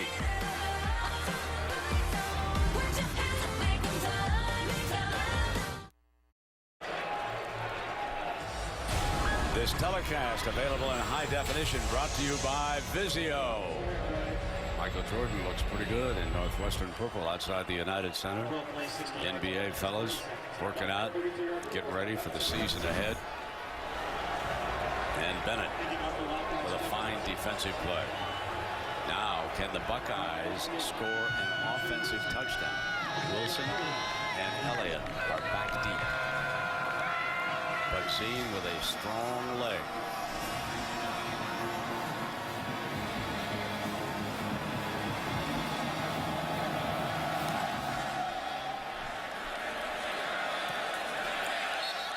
Penalty went out of bounds. That's our first penalty flag of this football game. That's where we knocked on wood there. Mike Hankwitz, the defensive coordinator from Northwestern, talked about the importance of not giving Braxton Miller the easy one. So they're going downfield, taking away the vertical pass, forcing him to throw underneath. Here's again, soft coverage from Northwestern. Look at this. They have 3 guys 10 and 15 yards deep, forcing Braxton Miller to read coverage and have to either eat the ball or check it down or throw it away. Done a really good job of the first 30 minutes of containing them. Remember, they came into tonight 119th in the nation, 308 yards a game through the air, and so far they've done a very good job of defending Miller. Now, offensive coordinator Tom Herman is matched against the defensive coordinator. Play action. Fires it off to Spencer for about 9 yards. Van Hoos is right there. When we talked to Herman last night about the Wildcat defense, he said it reminded him of Norm Parker's defense at Iowa. You remember, he was a long-time defensive coordinator for Kirk Ferentz down there. Not a lot of blitzing by the Wildcats, but you can't trick them. They always stay in position. Mike linebacker stays right there in the box. So the Buckeye coaches upstairs trying to solve it, and you can see that base 4. Now they do come with a blitz on that. They tried to get to Hyde and did not. I think Ohio State's answer to what Northwestern is doing defensively, you mentioned that Norm Parker type of philosophy, bend but don't break, is they're going to have to control the line of scrimmage and run the football, which they had some success with Carlos Hyde. Try to get him his touches. They want to try to get him up to 25 to 30 touches. He has 11 so far. And then the underneath quick passing game out to the perimeter and the wide receivers, see if they can make a play out in space against the Northwestern defensive backs that are giving them quite a big cushion. Wildcats rush for big opening for Hyde for a first down. Terrific blocking by the Buckeyes to blow that hole open on the left side offensively. It's Jeff Hireman right there with a great block. He just submarined Damian Proby to open that up. And This was their answer earlier to this kind of defense. They just weren't able to execute in the red zone, running the football with Hyde and getting the ball out quickly to their wide receivers on the quick game. Rod Smith checks in as the running back.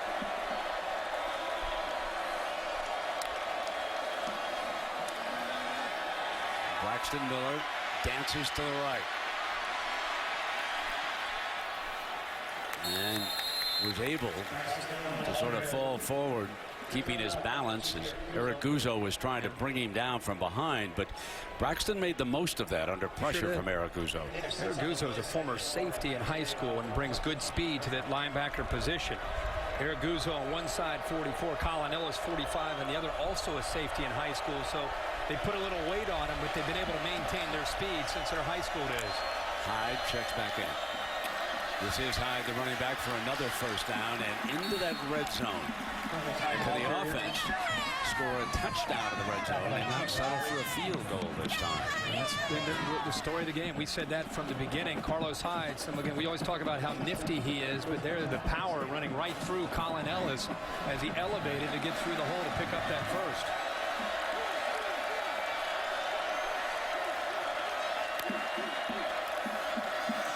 Play action.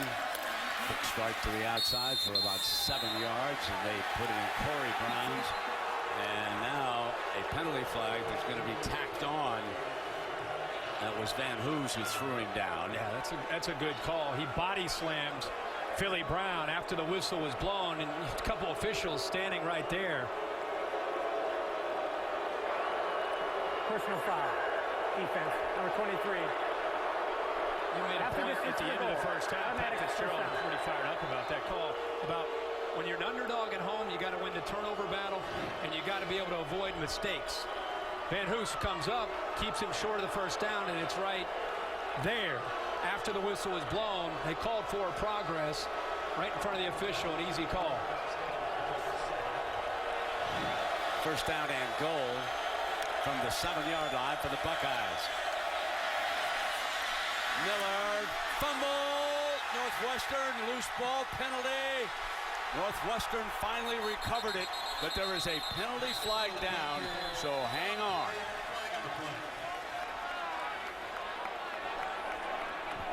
I think he was maybe trying to throw a beanbag at the ball. Maybe a flag came out. We'll have to wait and see.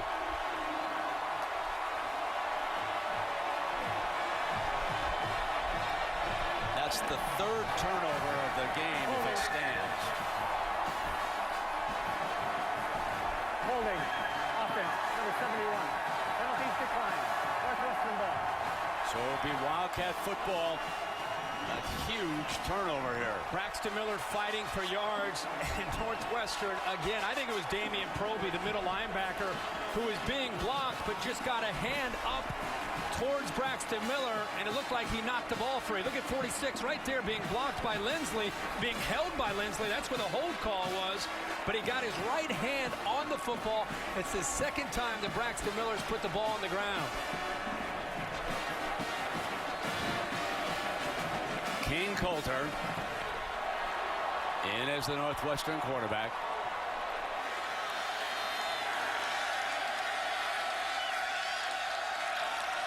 Mark slips out. They throw to the near side, and it's Lawrence again who's going to be run out of bounds.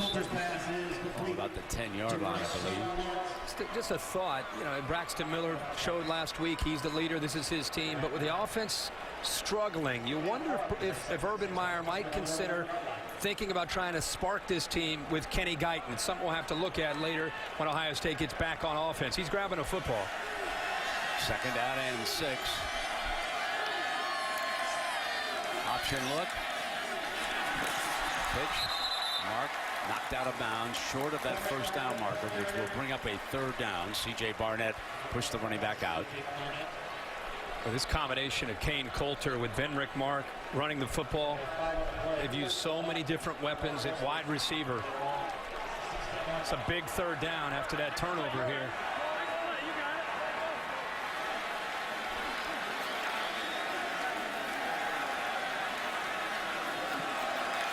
Mark is taken out. Trumpy checks in. Option, Trumpy. Short of that first down, I believe. I believe that C.J. Barnett made a tremendous defensive play on Trumpy. Yeah, he beat him to the corner. Northwestern with a back into the boundary with the option. They try to pitch off of Roby and get the more powerful Trumpy, hoping he'd turn his shoulders and get to that first down marker. But great closing speed by C.J. Barnett to keep him short of the first down. Remember now, the Buckeyes have blocked one punt for a touchdown. Brandon Williams, senior punter. Third ground back deep.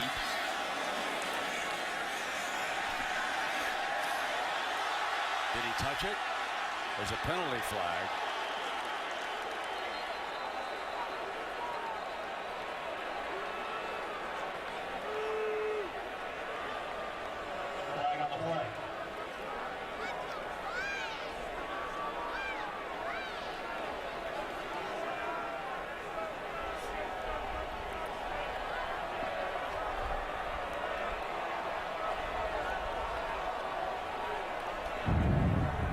Catching interference on the kicking team. 15-yard penalty from the spot of the foul. First down.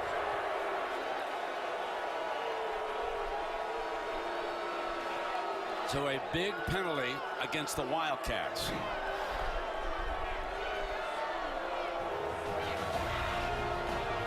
And the young man thought he caught the ball. We'll take a break.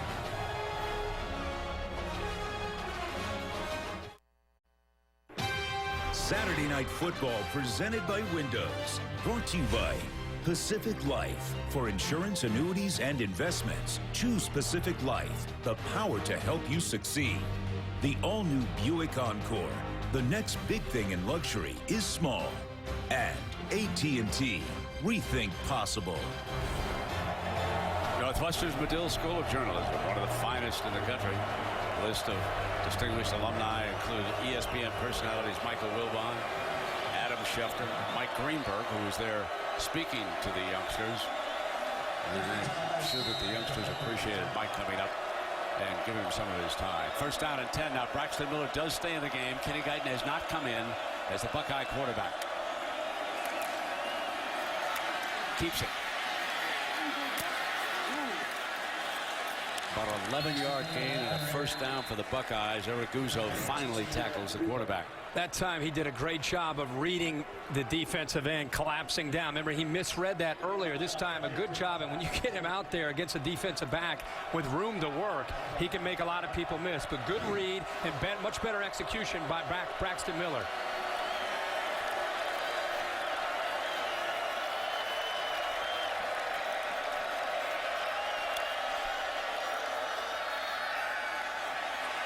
Straight back, and again, incomplete.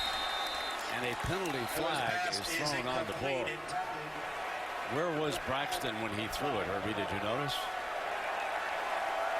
Yeah. Well, he was on the move again, getting forced out of that backfield. Holding.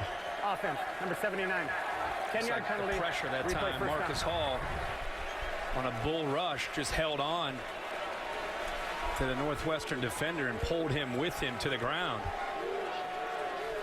Ohio State's defense bailing out the Buckeyes offense in the fumble to get him back to having good field position. There's Hall right in the middle. He just pulls him, Will Hampton, right down towards him. First down and 20.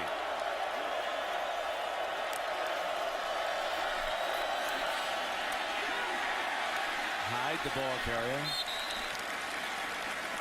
to the 30-yard line, and you take a look at Braxton Miller's stats after his performance against the Badgers last week. Yeah, Northwestern's done a very, very good job. They have a lot to do with those numbers and the way they've defended him. Not just him. It's easy to point the finger always at any quarterback when an offense struggles. But they've done a very good job in the Ohio State wide receivers, and they've also gotten pressure on him without having to always blitz. Not to mention the 3 turnovers. Second and 14. Miller fires. Smith short of the first down, and here's your third down and short with Campbell. It's a great read, and he got the ball out in a hurry. Watch off to the left how this just opens up.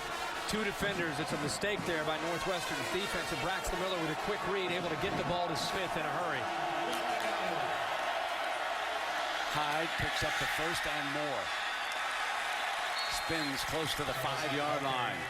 And when Braxton Miller starts to throw the football, especially over the middle like that, it opens up running lanes, and it gives Carlos Hyde a chance to be effective in the interior of that defense. Here's Hyde. Stacked up. And it'll be second down. Eric Guzzo being very active here lately. And survival of the fittest out there, Brent. He's laying on his back saying, all right, I'm going to tap out here. Get another back in. Big Will Hampton looks like he's down. I think Carlos Hyde is just fatigued. Receiving attention from Northwestern, Will Hampton.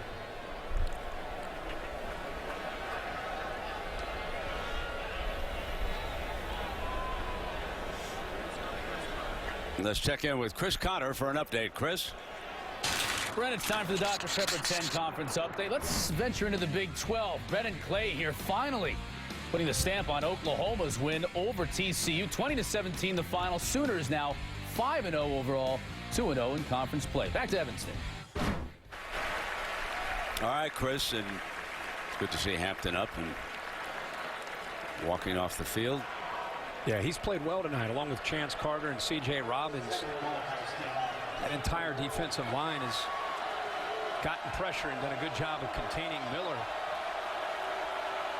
But with that injury, Carlos Hyde is able to come back into the game.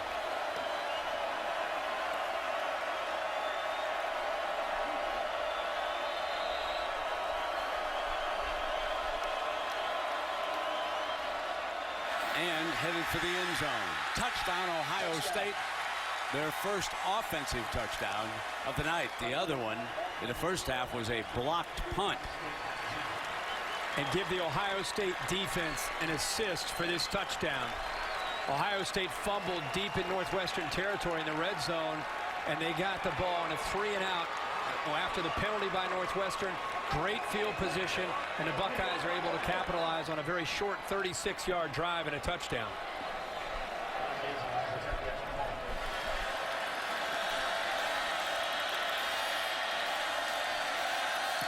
Basil tacks on the extra point. Carlos Hyde, 17 carries, 109 yards, and 1 touchdown. The workhorse for Ohio State.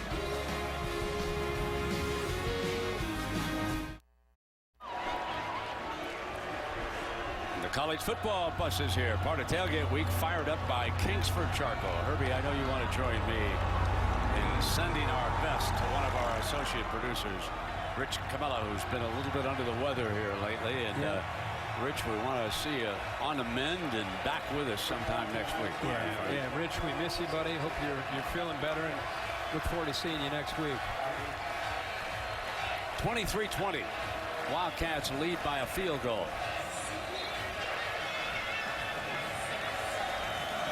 Gonna be a good finish here, I think.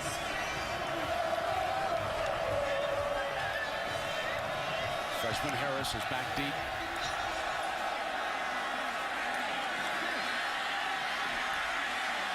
Cuts over to the left. And finally pushed out of bounds. Well, this week on ESPN's Monday Night Football, Geno Smith and the Jets face a tough road test when they head to Atlanta to take on Matt Ryan and the Falcons. Coverage begins with Monday Night Countdown, 6:30 p.m. Wildcats will have the ball at the 24-yard line.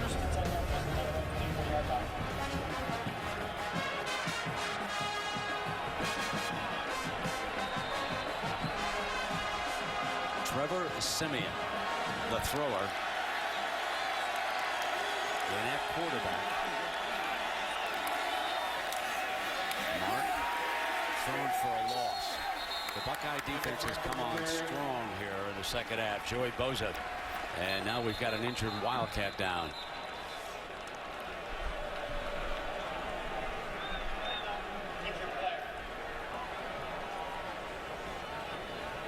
That's their left tackle.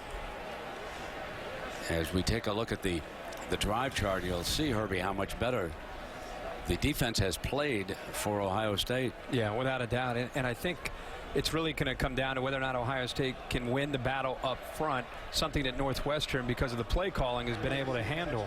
They're going to have to attack Northwestern, not just in the defensive line, but take some chances blitzing some linebackers. And that, of course, is after they gave up the 2 touchdowns. Yeah.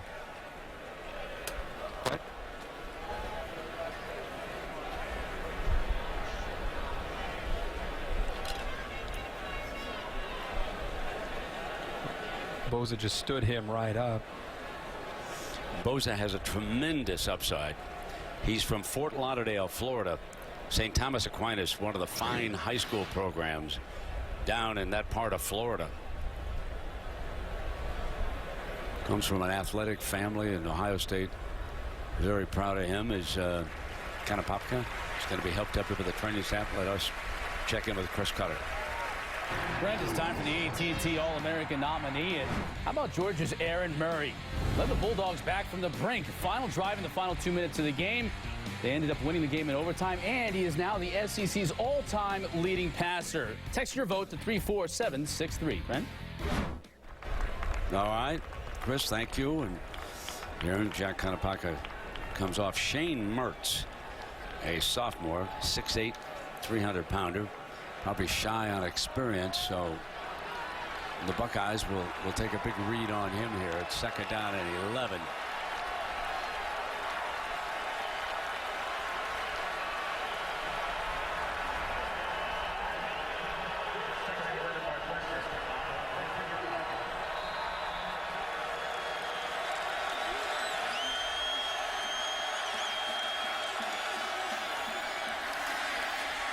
Inside move. Simeon steps away. Short at the 1st down, but it will be 3rd and short. The running back, Mark, did a great job of picking up the inside pass rush on the new tackle. It was Boza who got right through Mertz, and he helped him out just enough to give Simeon a chance to be able to survive that play. And a really dangerous collision towards the end of this play, Brent, where Simeon's running, trying to pick up yards. You can see Hale chasing it, Bradley Roby coming in, and then Shazier, Curtis Grant. Big collision where some of the Ohio State players hit themselves there. So Grant is one of them who is down, and Hale, I believe, he is walking off to the left side of your screen. He was shaken up. And even Roby. Well, there are 3 Buckeyes shaken up. Simeon ducked underneath them, and they all kind of collided with one another. Simeon does a good job of trying to extend the play. And fortunately, everybody is up and off of the field. But this is a 3rd down and short. 3:13 remaining in the 3rd quarter.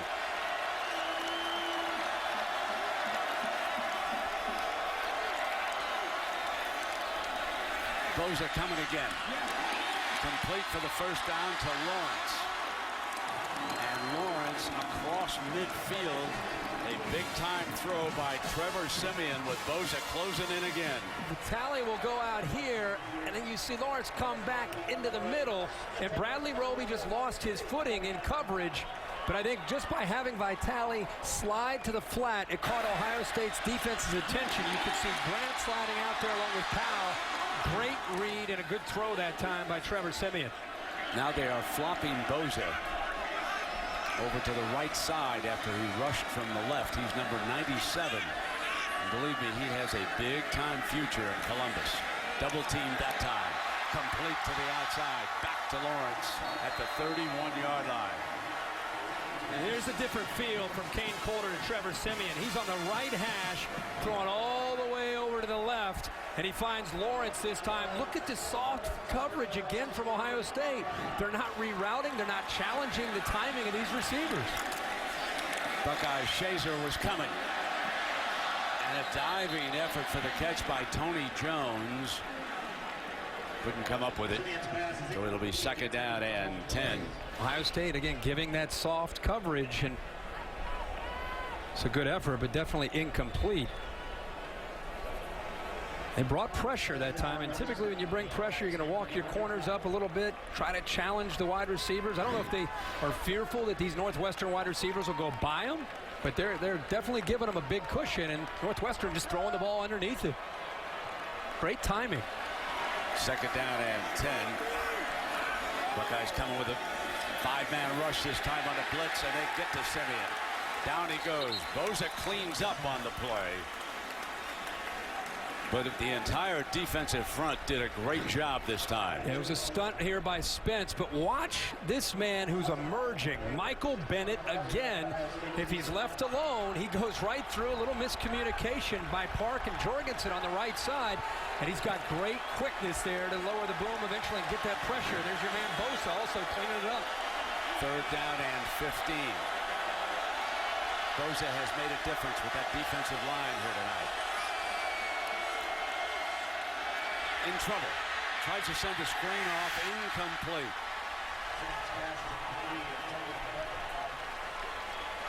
The last couple plays, the Ohio State defense took over, and that sack on the previous play takes Northwestern out of field goal range, more than likely. That was a big play by Bennett and Bosa, and this time a delayed blitz, and Ohio State had everything covered as they tried to get it out there in the flat to Mark.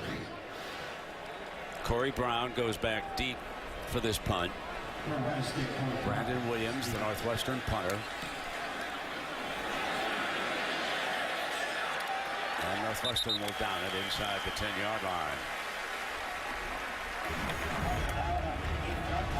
Well, the Rose Bowl game, the 100th edition. Go back to 1996. Pat Fitzgerald couldn't play for the Wildcats because of a broken leg.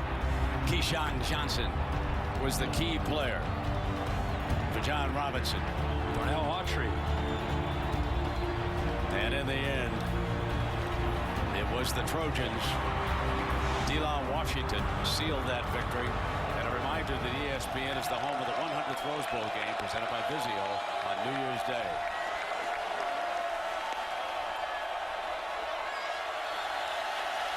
First down and 10.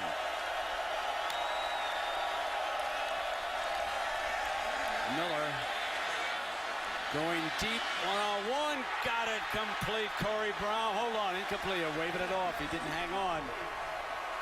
And that was Van Hoos. Yeah, great effort by Philly Brown to extend, but when he came down, it looked like that ball squirted out. Great effort, tough to see from there, but I think you could tell the officials standing right there. Great effort, but when he came down, the ball came out. Here's a great look at it right here. Yep, that's the one that shows instant replay, but they will not turn it over. Yep. That was a terrific effort, though, Herbie, as you pointed out. Sure was. And really the first time they've had a chance to get downfield against Northwestern's defense. This will take Jim Kimberling up here about a minute or less. Less than that. Yeah. I'm sure he's already seen that particular angle up here in the booth. It's the only one he needs to see right here. Yep. But they got behind coverage. A great throw by Braxton Miller. Ball comes out.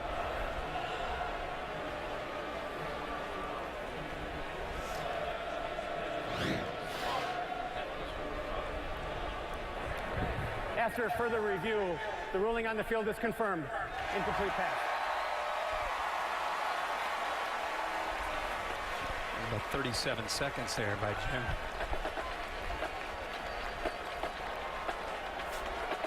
You timed that at 37?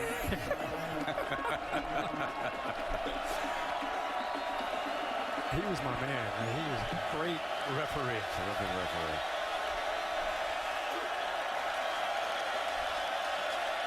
Second down and 10. Hyde, like a lot of good running backs, seems to get stronger and stronger. Proby makes the stop on Hyde. He's now carried 18 times for 114 yards and that one touchdown. And they wanted that 25 to 30 carry mark, especially with Jordan Hall dinged up this week in practice. And he is a workhorse. Missed those first few games with a suspension. He's come back determined and hungry, and he's running tonight very determined. Third down and 4.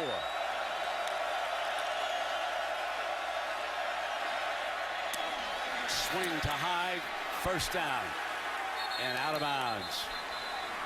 This is a very good job and something that Tom Herman, I'm sure, is excited to see with Braxton Miller coming off of his receivers and hitting his check down, getting the ball out to the flat. It's as simple as he wanted to throw the ball downfield. He realized that Devin Smith is covered.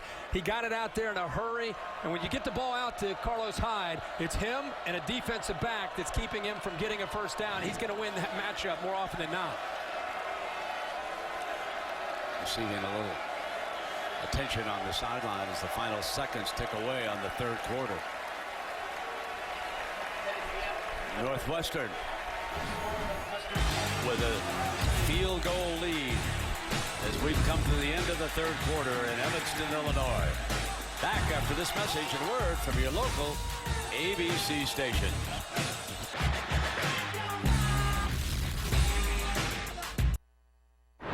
Welcome back to ESPN Saturday Night Football, presented by Windows. Getting ready now for the money quarter, leading by 3, but it's a shaky 3. The Buckeyes coming on strong.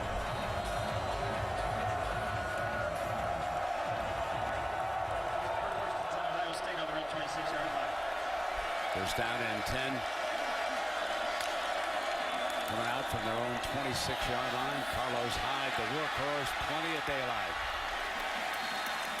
It is muggy and humid here in Evanston tonight after that major rainstorm which swept through here this afternoon, and it has taken its toll on some of the players. And Hyde right now, well, he's carried 19 times.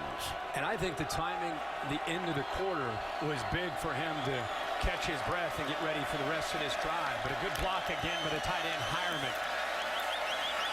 This time it'll be Miller taking off, picking up a couple of yards. Proby making the stop. You know, when you think about Pat Fitzgerald over there, it's all about family. Grew up here in the Chicago area, graduate of Orland Park's Carl Sandburg High School, recruited by Gary Barnett, All-American linebacker. Came to work as a graduate assistant. He was on the late Randy Walker's staff. Rod Smith now does give Hyde a breather.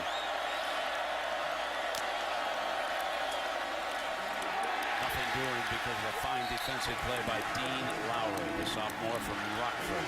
Again, Braxton Miller is accountable for these defensive ends when they come downhill like that. You can see he kind of hesitated after he handed it off.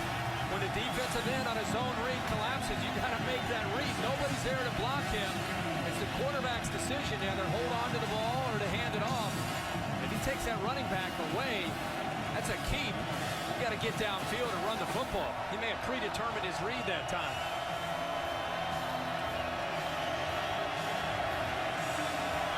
Third down and 6. And guess who's back in the backfield? Number 34, Carlos Hyde, will be a protector. Braxton tries to get it off to him, and that should be incomplete, don't you think, Herbie? Wasn't he shoveled it? It's being marked down, but I thought he shoveled it forward to him. Yeah, incomplete pass is the rule. Yeah, he just kind of almost a shovel pass attempt, but the pressure, they rolled the dice and brought heat. They brought 5. Good coverage downfield. Braxton Miller didn't have a chance that time.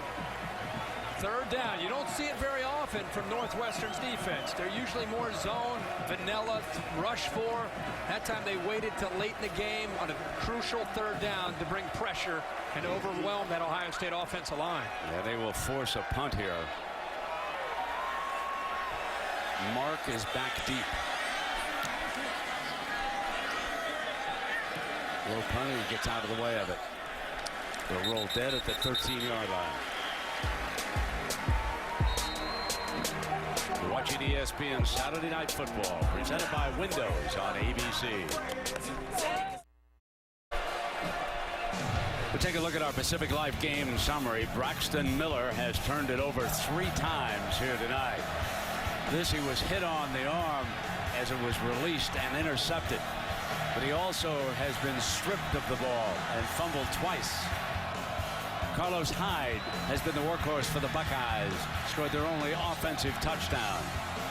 And for Northwestern, Kane Coulter has scored their 2 touchdowns. Once keeping it on an option, and the other time as a pass receiver. And that gets you up to date. So now Trevor Siemian will open as a trigger man. Konopapka is back as the left tackle. Complete on first down to Vitale. And that is a fine run after the catch by Dan Vitale out of Wheaton, Illinois. How about the speed to just run away from Curtis Grant? I mean, you look at Vitale again, he looks like a guy that spends a lot of time in a weight room, but that time a nice catch, but what he did after the catch is what was impressive. Siemian is releasing quicker, and that time Mark dropped it, and there's a penalty flag. Holding is going to be the call.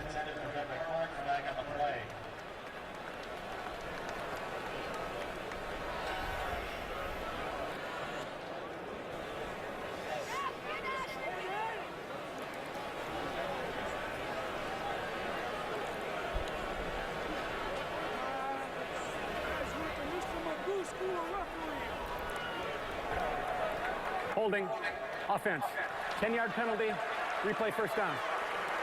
You know, one of the things Fitzgerald loves is his father is always on the sideline with him.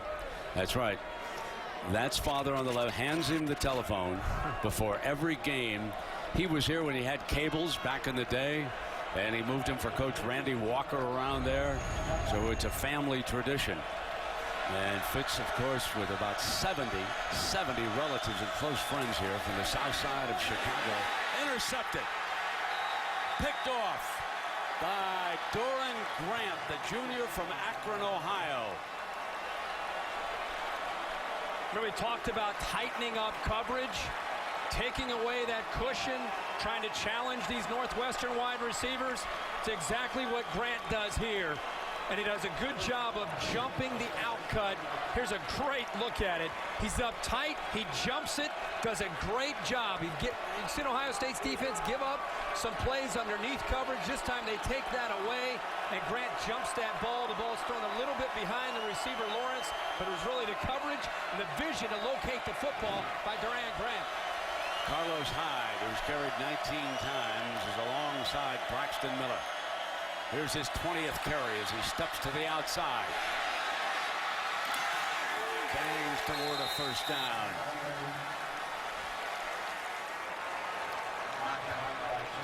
Northwestern built their entire offseason on these leads that they had in the fourth quarter, and they ended up blowing these leads against Penn State, Nebraska, Michigan. The entire offseason was built to holding on to leads in the fourth quarter. Miller rolls to the right. Has to throw this one away. So it will be second and goal. Araguzzo and on the quarterback. He's been very active as a linebacker here tonight. He's the will linebacker. No doubt. From Columbus, the sales. Pat Fitzgerald had his team lift every weight. They made T-shirts about 5 minutes and 3 seconds. That's how many minutes and seconds they were away from being undefeated last year after blowing those leads in the fourth quarter. Now here they are again in 2013 in a familiar position that they were a year ago. Second down and goal. Miller. And now it will be third down and goal from about the 2 or the 3 yard line. I think Braxton Miller and Carlos Hyde that time not on the same page. They call a lot of these plays at the line of scrimmage. Braxton was expecting him obviously to the right. Carlos Hyde went to the left.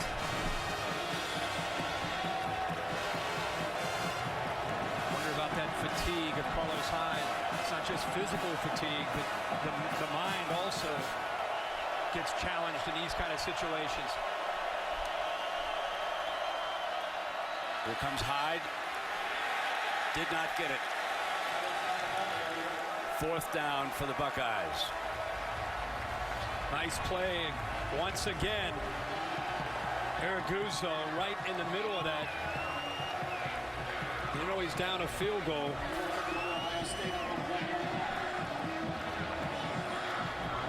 Now he's sending the field goal unit out. He's known as a risk taker. We saw that fake punt deep in his own territory. It's interesting. About the 6-inch line, he sends out the field goal unit. I think I'd burn a timeout and get ready to use Hyde again. You know how close this is? Yeah.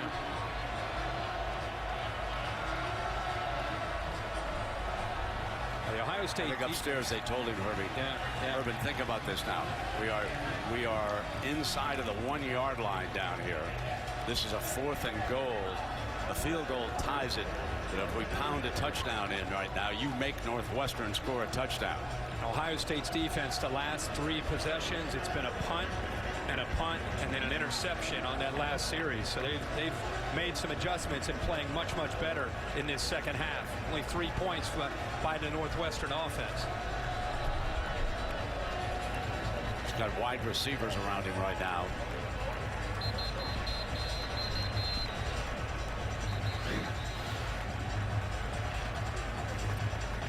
Just a replay booth just confirming the spot here from Carlos Hyde, and just to see, they may want to check to see if that ball broke the plane.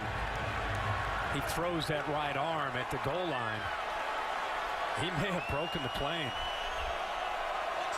They may want to stop action, take a peek at that. The booth from upstairs wanted to look at that. They're lined up for 4th and goal, and now it's stopped. This play is under further review. The ruling on the field, the runner was stopped short of the end zone. Again, it's not his body, it's where his football is, or where the football is, and see if his body ever comes close to touching the ground while he reaches. Now he's on top of bodies. His hand is there. Well, it sure looks like it broke the plane. You got to be careful with angles.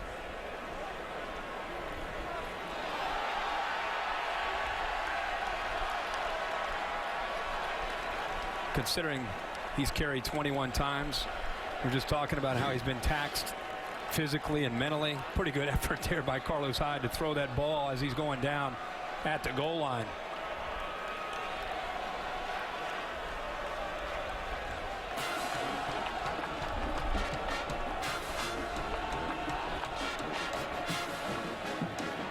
So a couple things have happened. Urban sent the field goal unit out, and obviously when he had time to think about it and the coaches upstairs had talked to him, he changed his mind.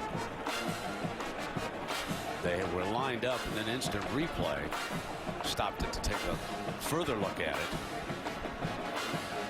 Ohio State with 2 timeouts left now, and Northwestern with all 3. Should mention, for people that are not fans of replay, that was not a timeout from Urban Meyer. That was not a red flag from Urban Meyer. That came from upstairs. That came from the booth, recognizing that on their own. The ruling is a touchdown. So they did indeed say that he broke the plane upstairs.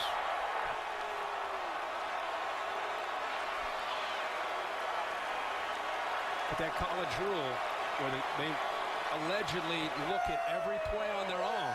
Great decision by Jim Kimberling upstairs to want to just get another look or two at it, to at the very least stop action on their own. The officials did that. He wants the timeout back. Sure. That's what's going on over here. Sure.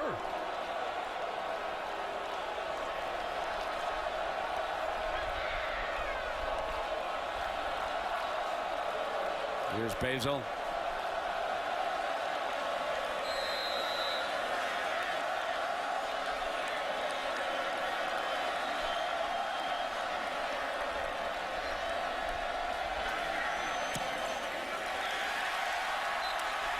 (27-23).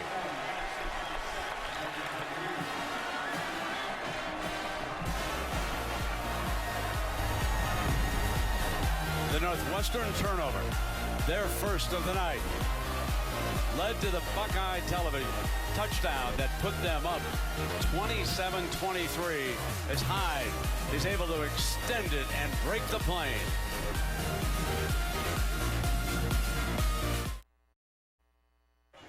Saturday Night Football presented by Windows. Brought to you by Windows.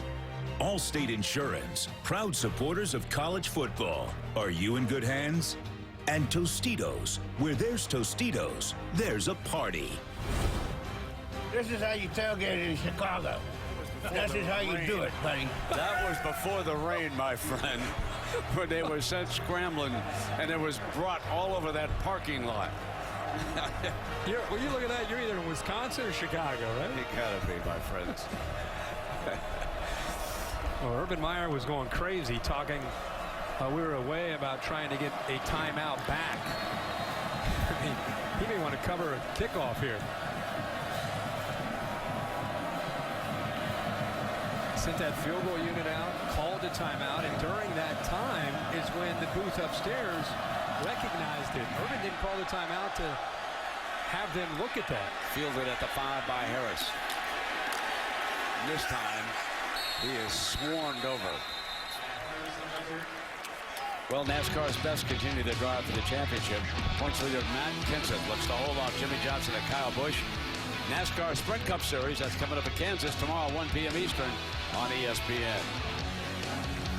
Be an interesting drive right here for Northwestern. They have not done very well the last 3 times they've had the football, and the energy right now feels very different. Ohio State, after taking lead, running around and playing with a little different kind of excitement since that turnover on this side of the ball.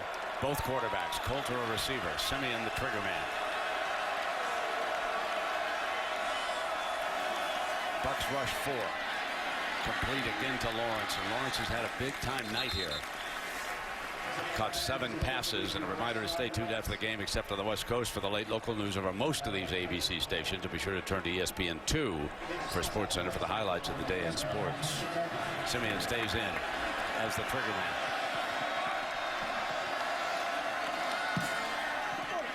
Dive on a slant. Here comes Lawrence in a foot race. 30, 20.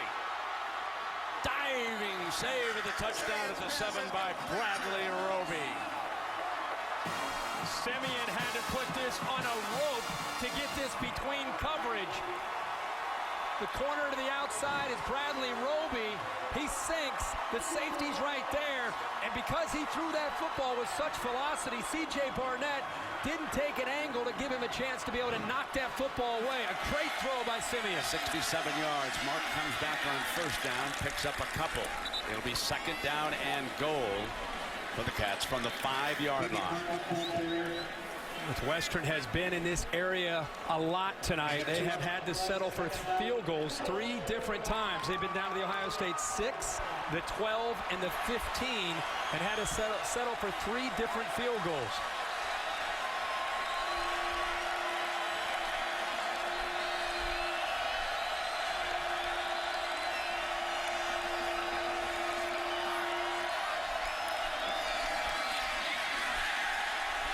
Busts away for the end zone. Touchdown, Green.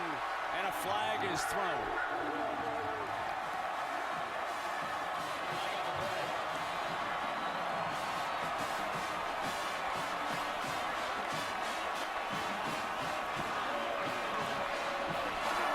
Threw it right at the wide receiver.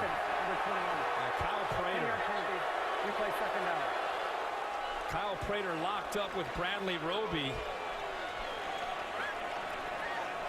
What a great effort by Green there, Brent, to come away from the initial contact, get to the outside. It wasn't on 75, it's right there. That's a hold. Yeah, it's on Bradley Roby trying to get in to be able to make a play, and Prater, much bigger at 6'5", just locked him up and held him. Second and goal.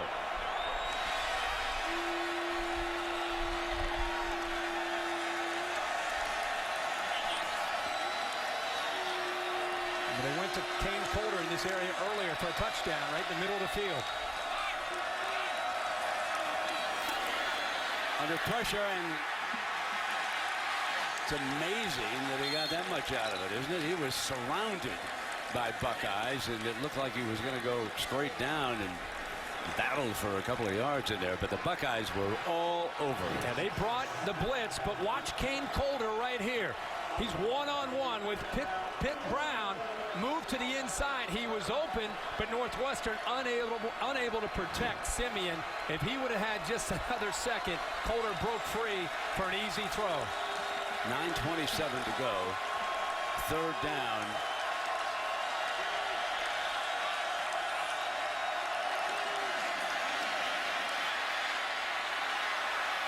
Now throws.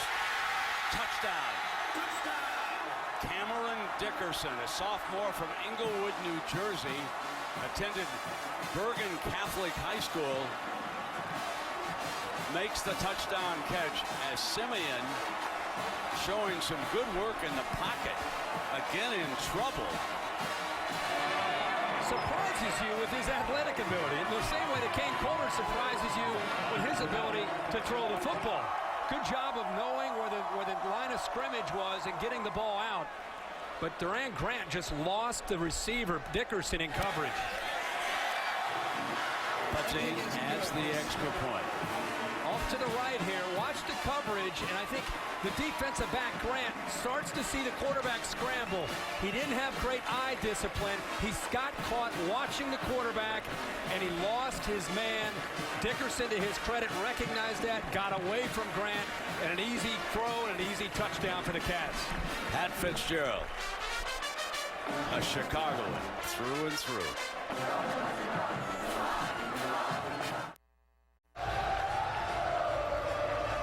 Welcome back now to Evanston, where the Wildcats lead Ohio State 30-27.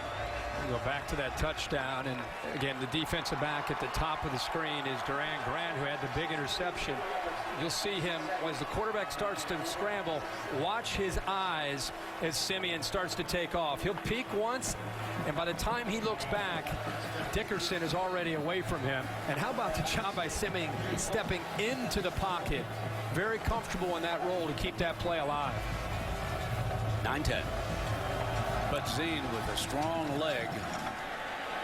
This time, Wilson able to return for the first time tonight. Bumped and down at the 19-yard line. Let's go to Chris Cotter. Brent, over on ESPN, down on the farm. Washington at Stanford. You think Stanford remembers last year? I bet Ty Montgomery does. Takes the opening kickoff, 99 yards for the score. Cardinal right now on top 7-0. Late first quarter, Brent. All right, Chris, and we'll watch that as soon as this one's finished, eh? 9:05 to go. Braxton Miller with Carlos Hyde. Hyde has carried 21 times for 146 yards. Now it's 22 times, and this time he's cut off. Still manages to battle his way for a couple of yards. Gibson with the stop for the Cats. Well, what an answer by Northwestern's offense. After way the momentum had shifted, they came right down with that big throw to Lawrence, and then eventually the touchdown by Dickerson. Now we'll see how Ohio State handles this pressure down 3. Here comes a blitz, second down and 8. And this will be third down coming up for the Buckeyes.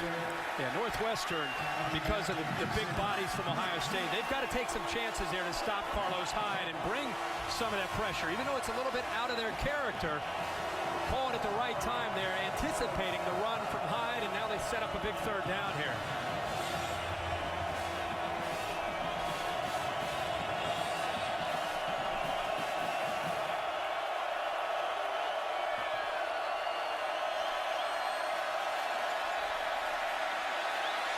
Miller slides it to Hyde for the first down. Went to the safety valve, who was on that far side, and Hyde pushed out of bounds. Let's see if he was shaken up over there a touch.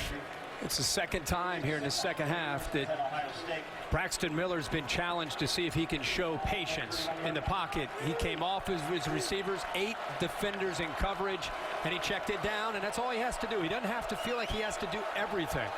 Rod Smith replaces Hyde. It looks like they were tying his shoe on the far side. Another great play fake.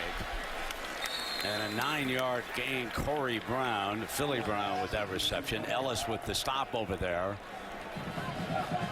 Araguza has been blitzing quite a bit tonight, 44, and he came again, and that time, as you said, that was a good job of improvising, getting that ball out in a hurry by Braxton. Second down and 1.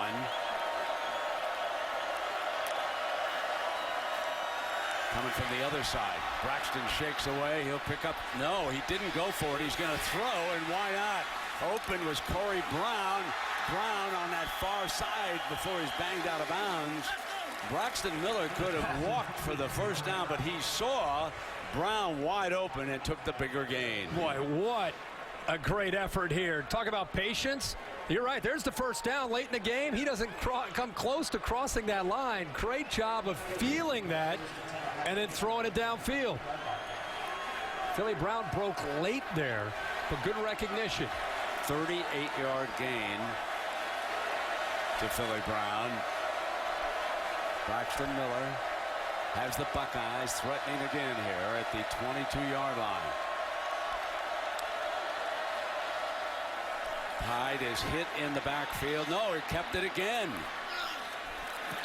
You know, the one thing that has really impressed me about Braxton Miller tonight, and several times, his ball handling. He's fooled everybody. Yeah, he's reading this man right here. Lowry, remember, he's missed a few of these reads. And there's Ellis trying to make a play. Braxton Miller is one of the more shifty, not just quarterbacks, but athletes. When you try to defend him out there, that's tough to do for linebackers and defensive backs. But a good read that time. Lowry attacked the running back. Second down and 7. They're across the 20-yard line.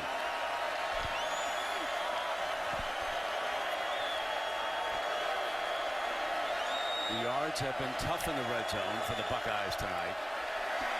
Braxton's going to take a shot at it. Couldn't find a man open, so again the safety valve is Hyde, and they do it again. It'll be 1st and goal. That's the 4th catch tonight for Carlos Hyde. So not only the 23 carries, but also some soft hands and the safety valve for Braxton Miller. Tom Herman's going to be happy, the offensive coordinator from Ohio State, not just with the passing and the footwork, but also the patience and being able to come off of some of his primary wide receivers and not feeling like he has to scramble. Just finding Carlos Hyde, dumping it to him, and picking up a 1st down.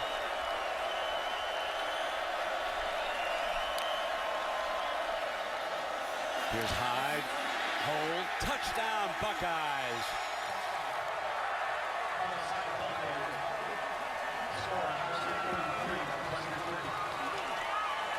An impressive 81-yard drive. Took 3:48 for the Buckeyes to bring it down and regain the lead. Carlos Hyde has been a big difference in this second half of the Ohio State offense. Showing a lot of guts tonight now with 24 carries. He's a Sunday running back. And getting stronger as this game goes on.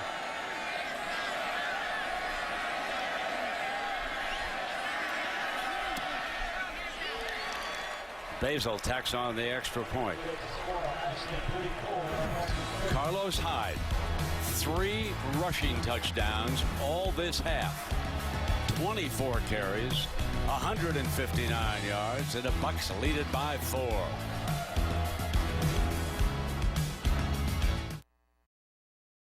Countdown. One of the members of that gang, Chris Carter, of course, an Ohio State graduate. He's probably watching his alma mater tonight. Then check out on your fantasy football now at 11 on ESPN2. And you saw the coach there, Mike Ditka. He'll talk about the Bears and the Saints. Get you all up to date with everything. Mark is going in to return a kickoff for the first time. Because we're running short of time, 5:22, Pat Fitzgerald is going to use his ace return man and running back, number 5, back to return this kickoff and hope he can give him some field position.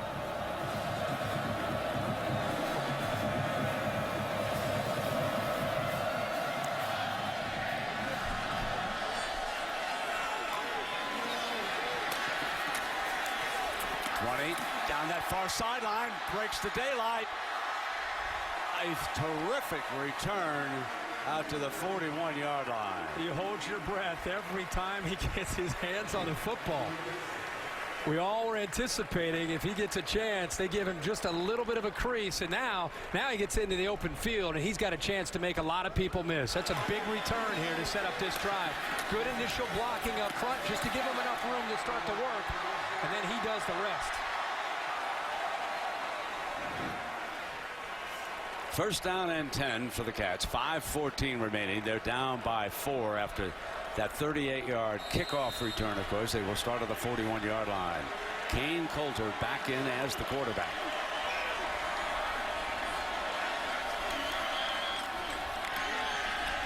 Play action. Diving reception. Line judge says he got it. 9-yard gain, Christian Jones. Kane Coulter has not missed a pass tonight. Northwestern as a team, 351 yards through the air against this Buckeye secondary.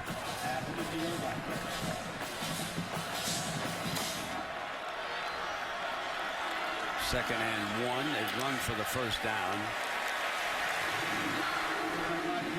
Green picked it with Grant making the stop. They were in hurry-up mode, but not getting away from their offense. Brett and I talked about this most of this broadcast. Can't reiterate it enough. Penn State, Nebraska, Michigan, teams they had the lead on last year. Their whole focus is try to win games in the fourth quarter. And here's a chance for them against the number 4 ranked team in the country. Coulter has to move hard, cuts up field, comes across the 40 to about the 38-yard line. There is a big issue right here with Mick McCall and Pat Fitzgerald. Now you're moving the ball, but the problem is you haven't been able to stop Ohio State in the second half. So if you're a play caller right now, yes, you've got to finish in the end zone, top priority. But the second priority is to get the clock down as far as you can, because that's how dangerous Ohio State has been here in the second half. First thing, of course, is get into the end zone. Mark on the draw play.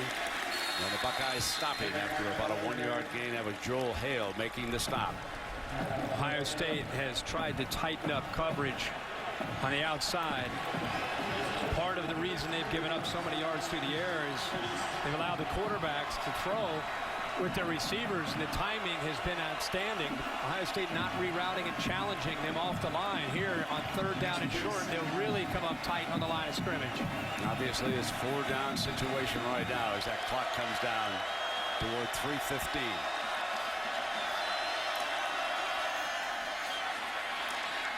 And they're going to need a 4th down. Mark is short of the 1st down. Curtis Grant again. Grant and also Noah Spence. Talked about working that clock down. That's exactly what they're doing. So it'll stop right now while they measure, and that'll give both units, defense for Ohio State, offense for Northwestern, to take a little break here. Strategy to take hold.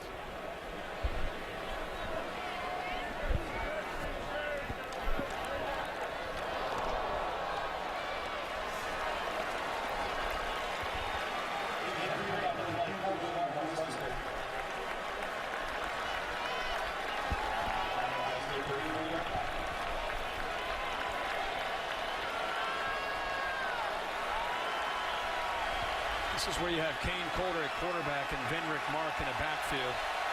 You give Coulter the option, and he can either run it or you can give it to number 5.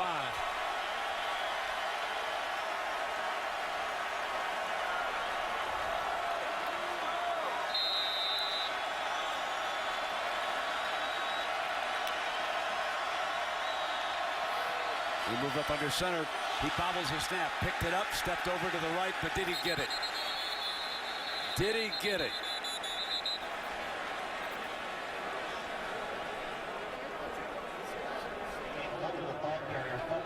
It's going to be very, very close.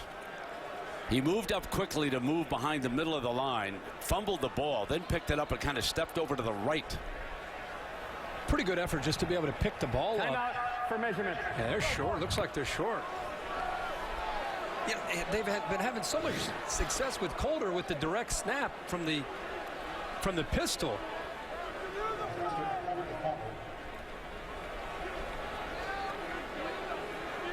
Looks like he may have just pulled out a little bit early trying to get a head start on the sneak. But when he went under center, Ohio State adjusted their defense. I'll tell you what's interesting about this. They may challenge this spot.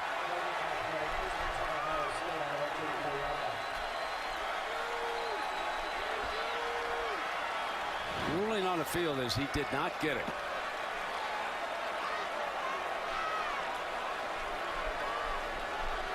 The other thing the officials may look at there is when he lost the ball, I don't know if his left knee touched the ground or not. Right there, but he was back up after he's able to pick the football up. This game's still a long way from being over. 2:43 to go. Northwestern trying to do what they can to get this ball back. 3 timeouts left.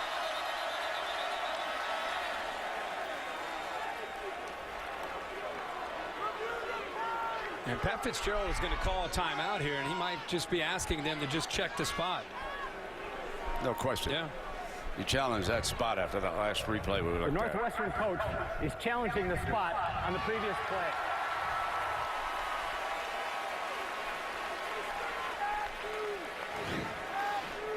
Now watch Joshua Perry on the outside right.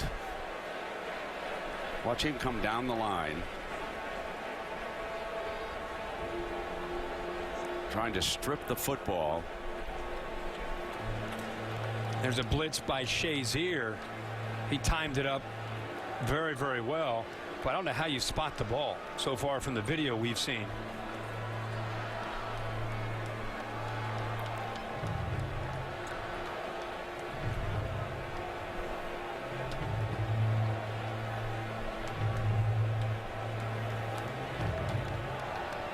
Yeah, the knee touched and then it came back off the ground when he picked the ball up. So it's a live ball. It's just hard to see. It's hard to see where he is. Looked like a surge there, but where is he?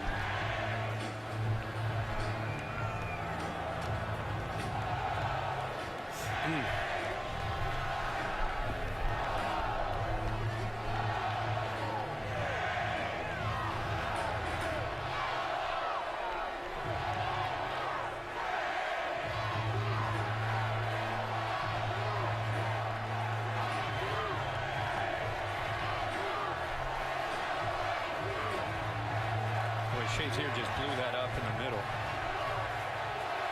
Can't say enough about After it. further review, the ruling on the field stands. Northwestern is charged with timeout, and they lose their challenge for the rest of the game. Worth the risk. You know, I mean, you'd love to have all 3 timeouts if you're Northwestern, but at the same time, you take a chance and hope that there's a look at it that might give you that first down.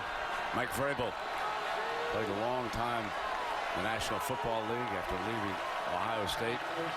Tucking over there to the defense in case they have to go back.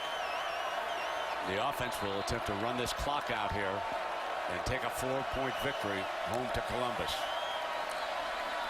Hyde now carried 25 times here tonight. They didn't use that as a magic number.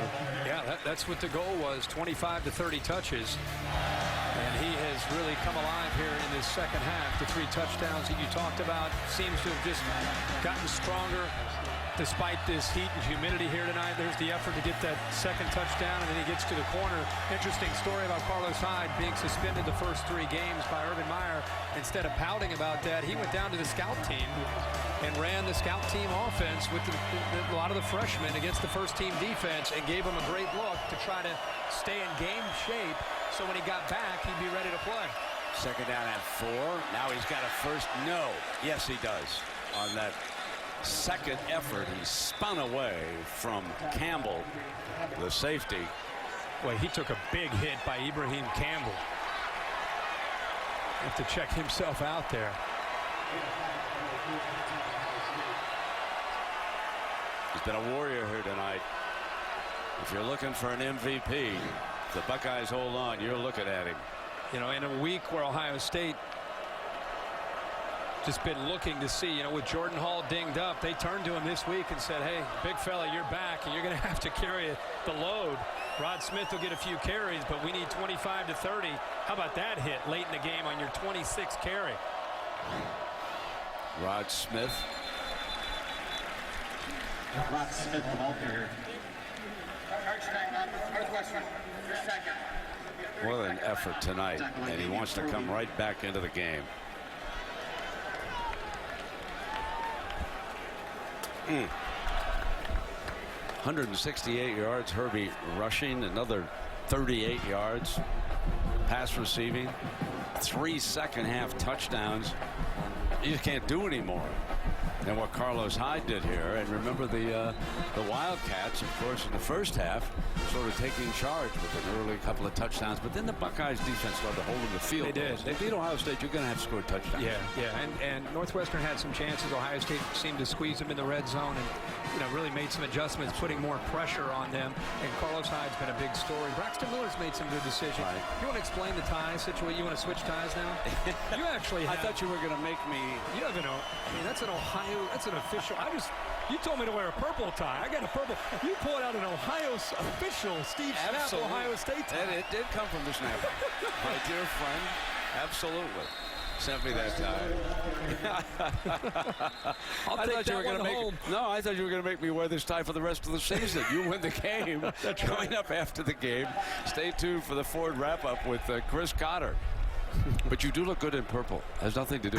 And if you go out to Washington, that'll work out there too. That's right. You know, we'll have to see how they do tonight against Stanford. Exactly. 34-30. Well, you were on College Game Day this morning as our celebrity picker. 3-6. Hey, I'm putting Terry Bowden on the hot seat. Oh, yeah, that's right. Your upset special was excellent. Mine was Ball State over Virginia. They actually won big today. Let's go back and consider some of those points, fellas. Come on. Yeah, the friends at the country club, right? A couple of those games were real close. You guys do a great job, by the way. It was fun. Thank you. It was fun. Chris Fowler, outstanding. You came out guns blazing. I mean, you were ready. Fireball back there. I mean, you came sprinting down those steps off the bus. You're ready to roll. 3rd and 5. And the uni on, the I'm not shades. going to catch hell when I get home. Oh, my. There we go. Cutting back to the other side now. To Braxton Miller. He stayed in bounds. The clock runs, sets up a 4th down. Northwestern out of the timeout, so it'll go all the way down. Absolutely. By the time he gets a chance to either fair catch this or maybe goes into the end zone, you're talking about 20-some seconds. Another tough setback for the Wildcats. Meanwhile, the Buckeyes, their goal is to reach the national championship game. First, of course, win the Big Ten. I mean, that should be obvious to everybody. But they set a higher standard for this team, and Urban Meyer, it's hard to believe, but it's now 18 straight victories. Charge timeout. Has not lost as a head coach of the Buckeyes. Has just done a fabulous job. Sure and on the other side, I want to say something about Pat Fitzgerald, because every now and then you pick up this little sheet that, oh, my friend Pat Hayden's going to be interested, and he's going to come call in. How about, let's say Texas were to somehow make a change way down the road. Would they come after Pat? I'm going to tell you something, folks. He married his high school sweetheart. They started dating when they were 15 years old on the southwest side of Chicago. He is a bred and true Chicagoan. He loves it here. He has done a fabulous job with this school. He's the highest salaried employee at Northwestern. He's probably worth a lot more. And when he goes into a living room, he said, I want you to think. I want you to double your age. What are you going to be? It won't be playing football. We've got an education we can offer you here. And he's made it pay off for him. He sure has. He's built a great football program in the process. Not only does he love Chicago, he's got a great football program and something to be very proud of. You mentioned Urban Meyer. How about that? Hasn't lost a game yet as a head coach since he's been in Columbus. That is amazing. When you just stop and think about that for a second. Yeah. Think about being spoiled. What's going to happen if he loses the game? But was that part of his contract? I mean, win every game? Win all your games. Last year they were not eligible for the postseason, couldn't get to the Big Ten championship game despite being undefeated. Now they are this year. They're up at number 4 in the AP, but in the coaches poll they're at number 3, and it's going to bring on an interesting debate with teams like Alabama and Oregon, who are up there, Clemson, who looked great again today, Florida State, who's on down a bit in the polls. They look great today. Georgia's out there. They've already knocked off a bunch of teams up in the top 10. It's going to be a interesting debate, because let's face it, the perception about the Big Ten is they're a few steps behind the SEC and the Pac-12. And after this game and last week against Wisconsin, how many more chances will Ohio State have against a really outstanding opponent other than Michigan and possibly a Big Ten championship game to show whether or not they're deserving of that shot? Keep it away. I think that's why there was so much commotion from Urban Meyer. He didn't want number 5. Number 5 back there. No, he did not want a punt return on that. I don't know how many 2 timeouts to make sure we all on the same page. 5 can't touch it. So the last few seconds here, and Kane Coulter coming out along with Simeon. Let's see if Coulter's going to be a wide receiver. It was interesting talking to Coulter. And he's a pre-med student, by the way. Number 2 is right there. And talking to him, he said, I'll do whatever the NFL asks me to do in an effort to make a team. And the little rascal will probably get a shot as a slot receiver. We'll see how he times out the combines and all of those things. Simeon's back against only a 3-man rush. Down he goes. The 6-yard line. And no timeouts. So Buckeyes are cleaning up their win. Yeah, that's the last thing that he wanted to see happen. 8 in coverage, just rushed 3, and they got pressure on him. So there are thousands of Ohio State fans wearing red here tonight, and they can't wait to celebrate this win, but it did not come easy. There were some uneasy moments for the Buckeye faithful here tonight. They're trailing in the 4th quarter. It took some adjustments by Luke Fickell from the defense, Tom Herman and Urban Meyer and the offensive staff. They were challenged by a very, very good football team. You know, Northwestern and Wisconsin, I believe, get together next week. If I'm not mistaken, that will be a great game. So here they come with the hook on the ladder. Scramble for the ball. Touchdown, Ohio State. And you know what? There are some folks who are celebrating and others who are saying, you've got to be kidding me. Who's celebrating? The Ohio State fans? Not just, they were celebrating earlier. There are some friends. Numbers crunchers who are, mercy. Did that just happen? I don't know, but yes, it did. Some people outside. Oh, my goodness. Oh, my goodness. Well, a great effort here by Ohio State. They win it by 10, 40-30. They win it by 40-30. And their win streak continues. Stanford playing Washington right now. I know that Stanford had scored the first touchdown in that game. Alabama had a scrimmage today against Georgia State. So their win streak also continues. And a terrific performance by Hyde. What can you say? Let's go down to the Cox with the winning coach right now. Brett, thanks so much, Coach. Congratulations. 18 consecutive wins, but you knew you'd be tested tonight. How did you get your team to rise to the challenge? This is college football. My hat's off to Northwestern. Whatever's been said about Northwestern of old, this is a great environment, great football game.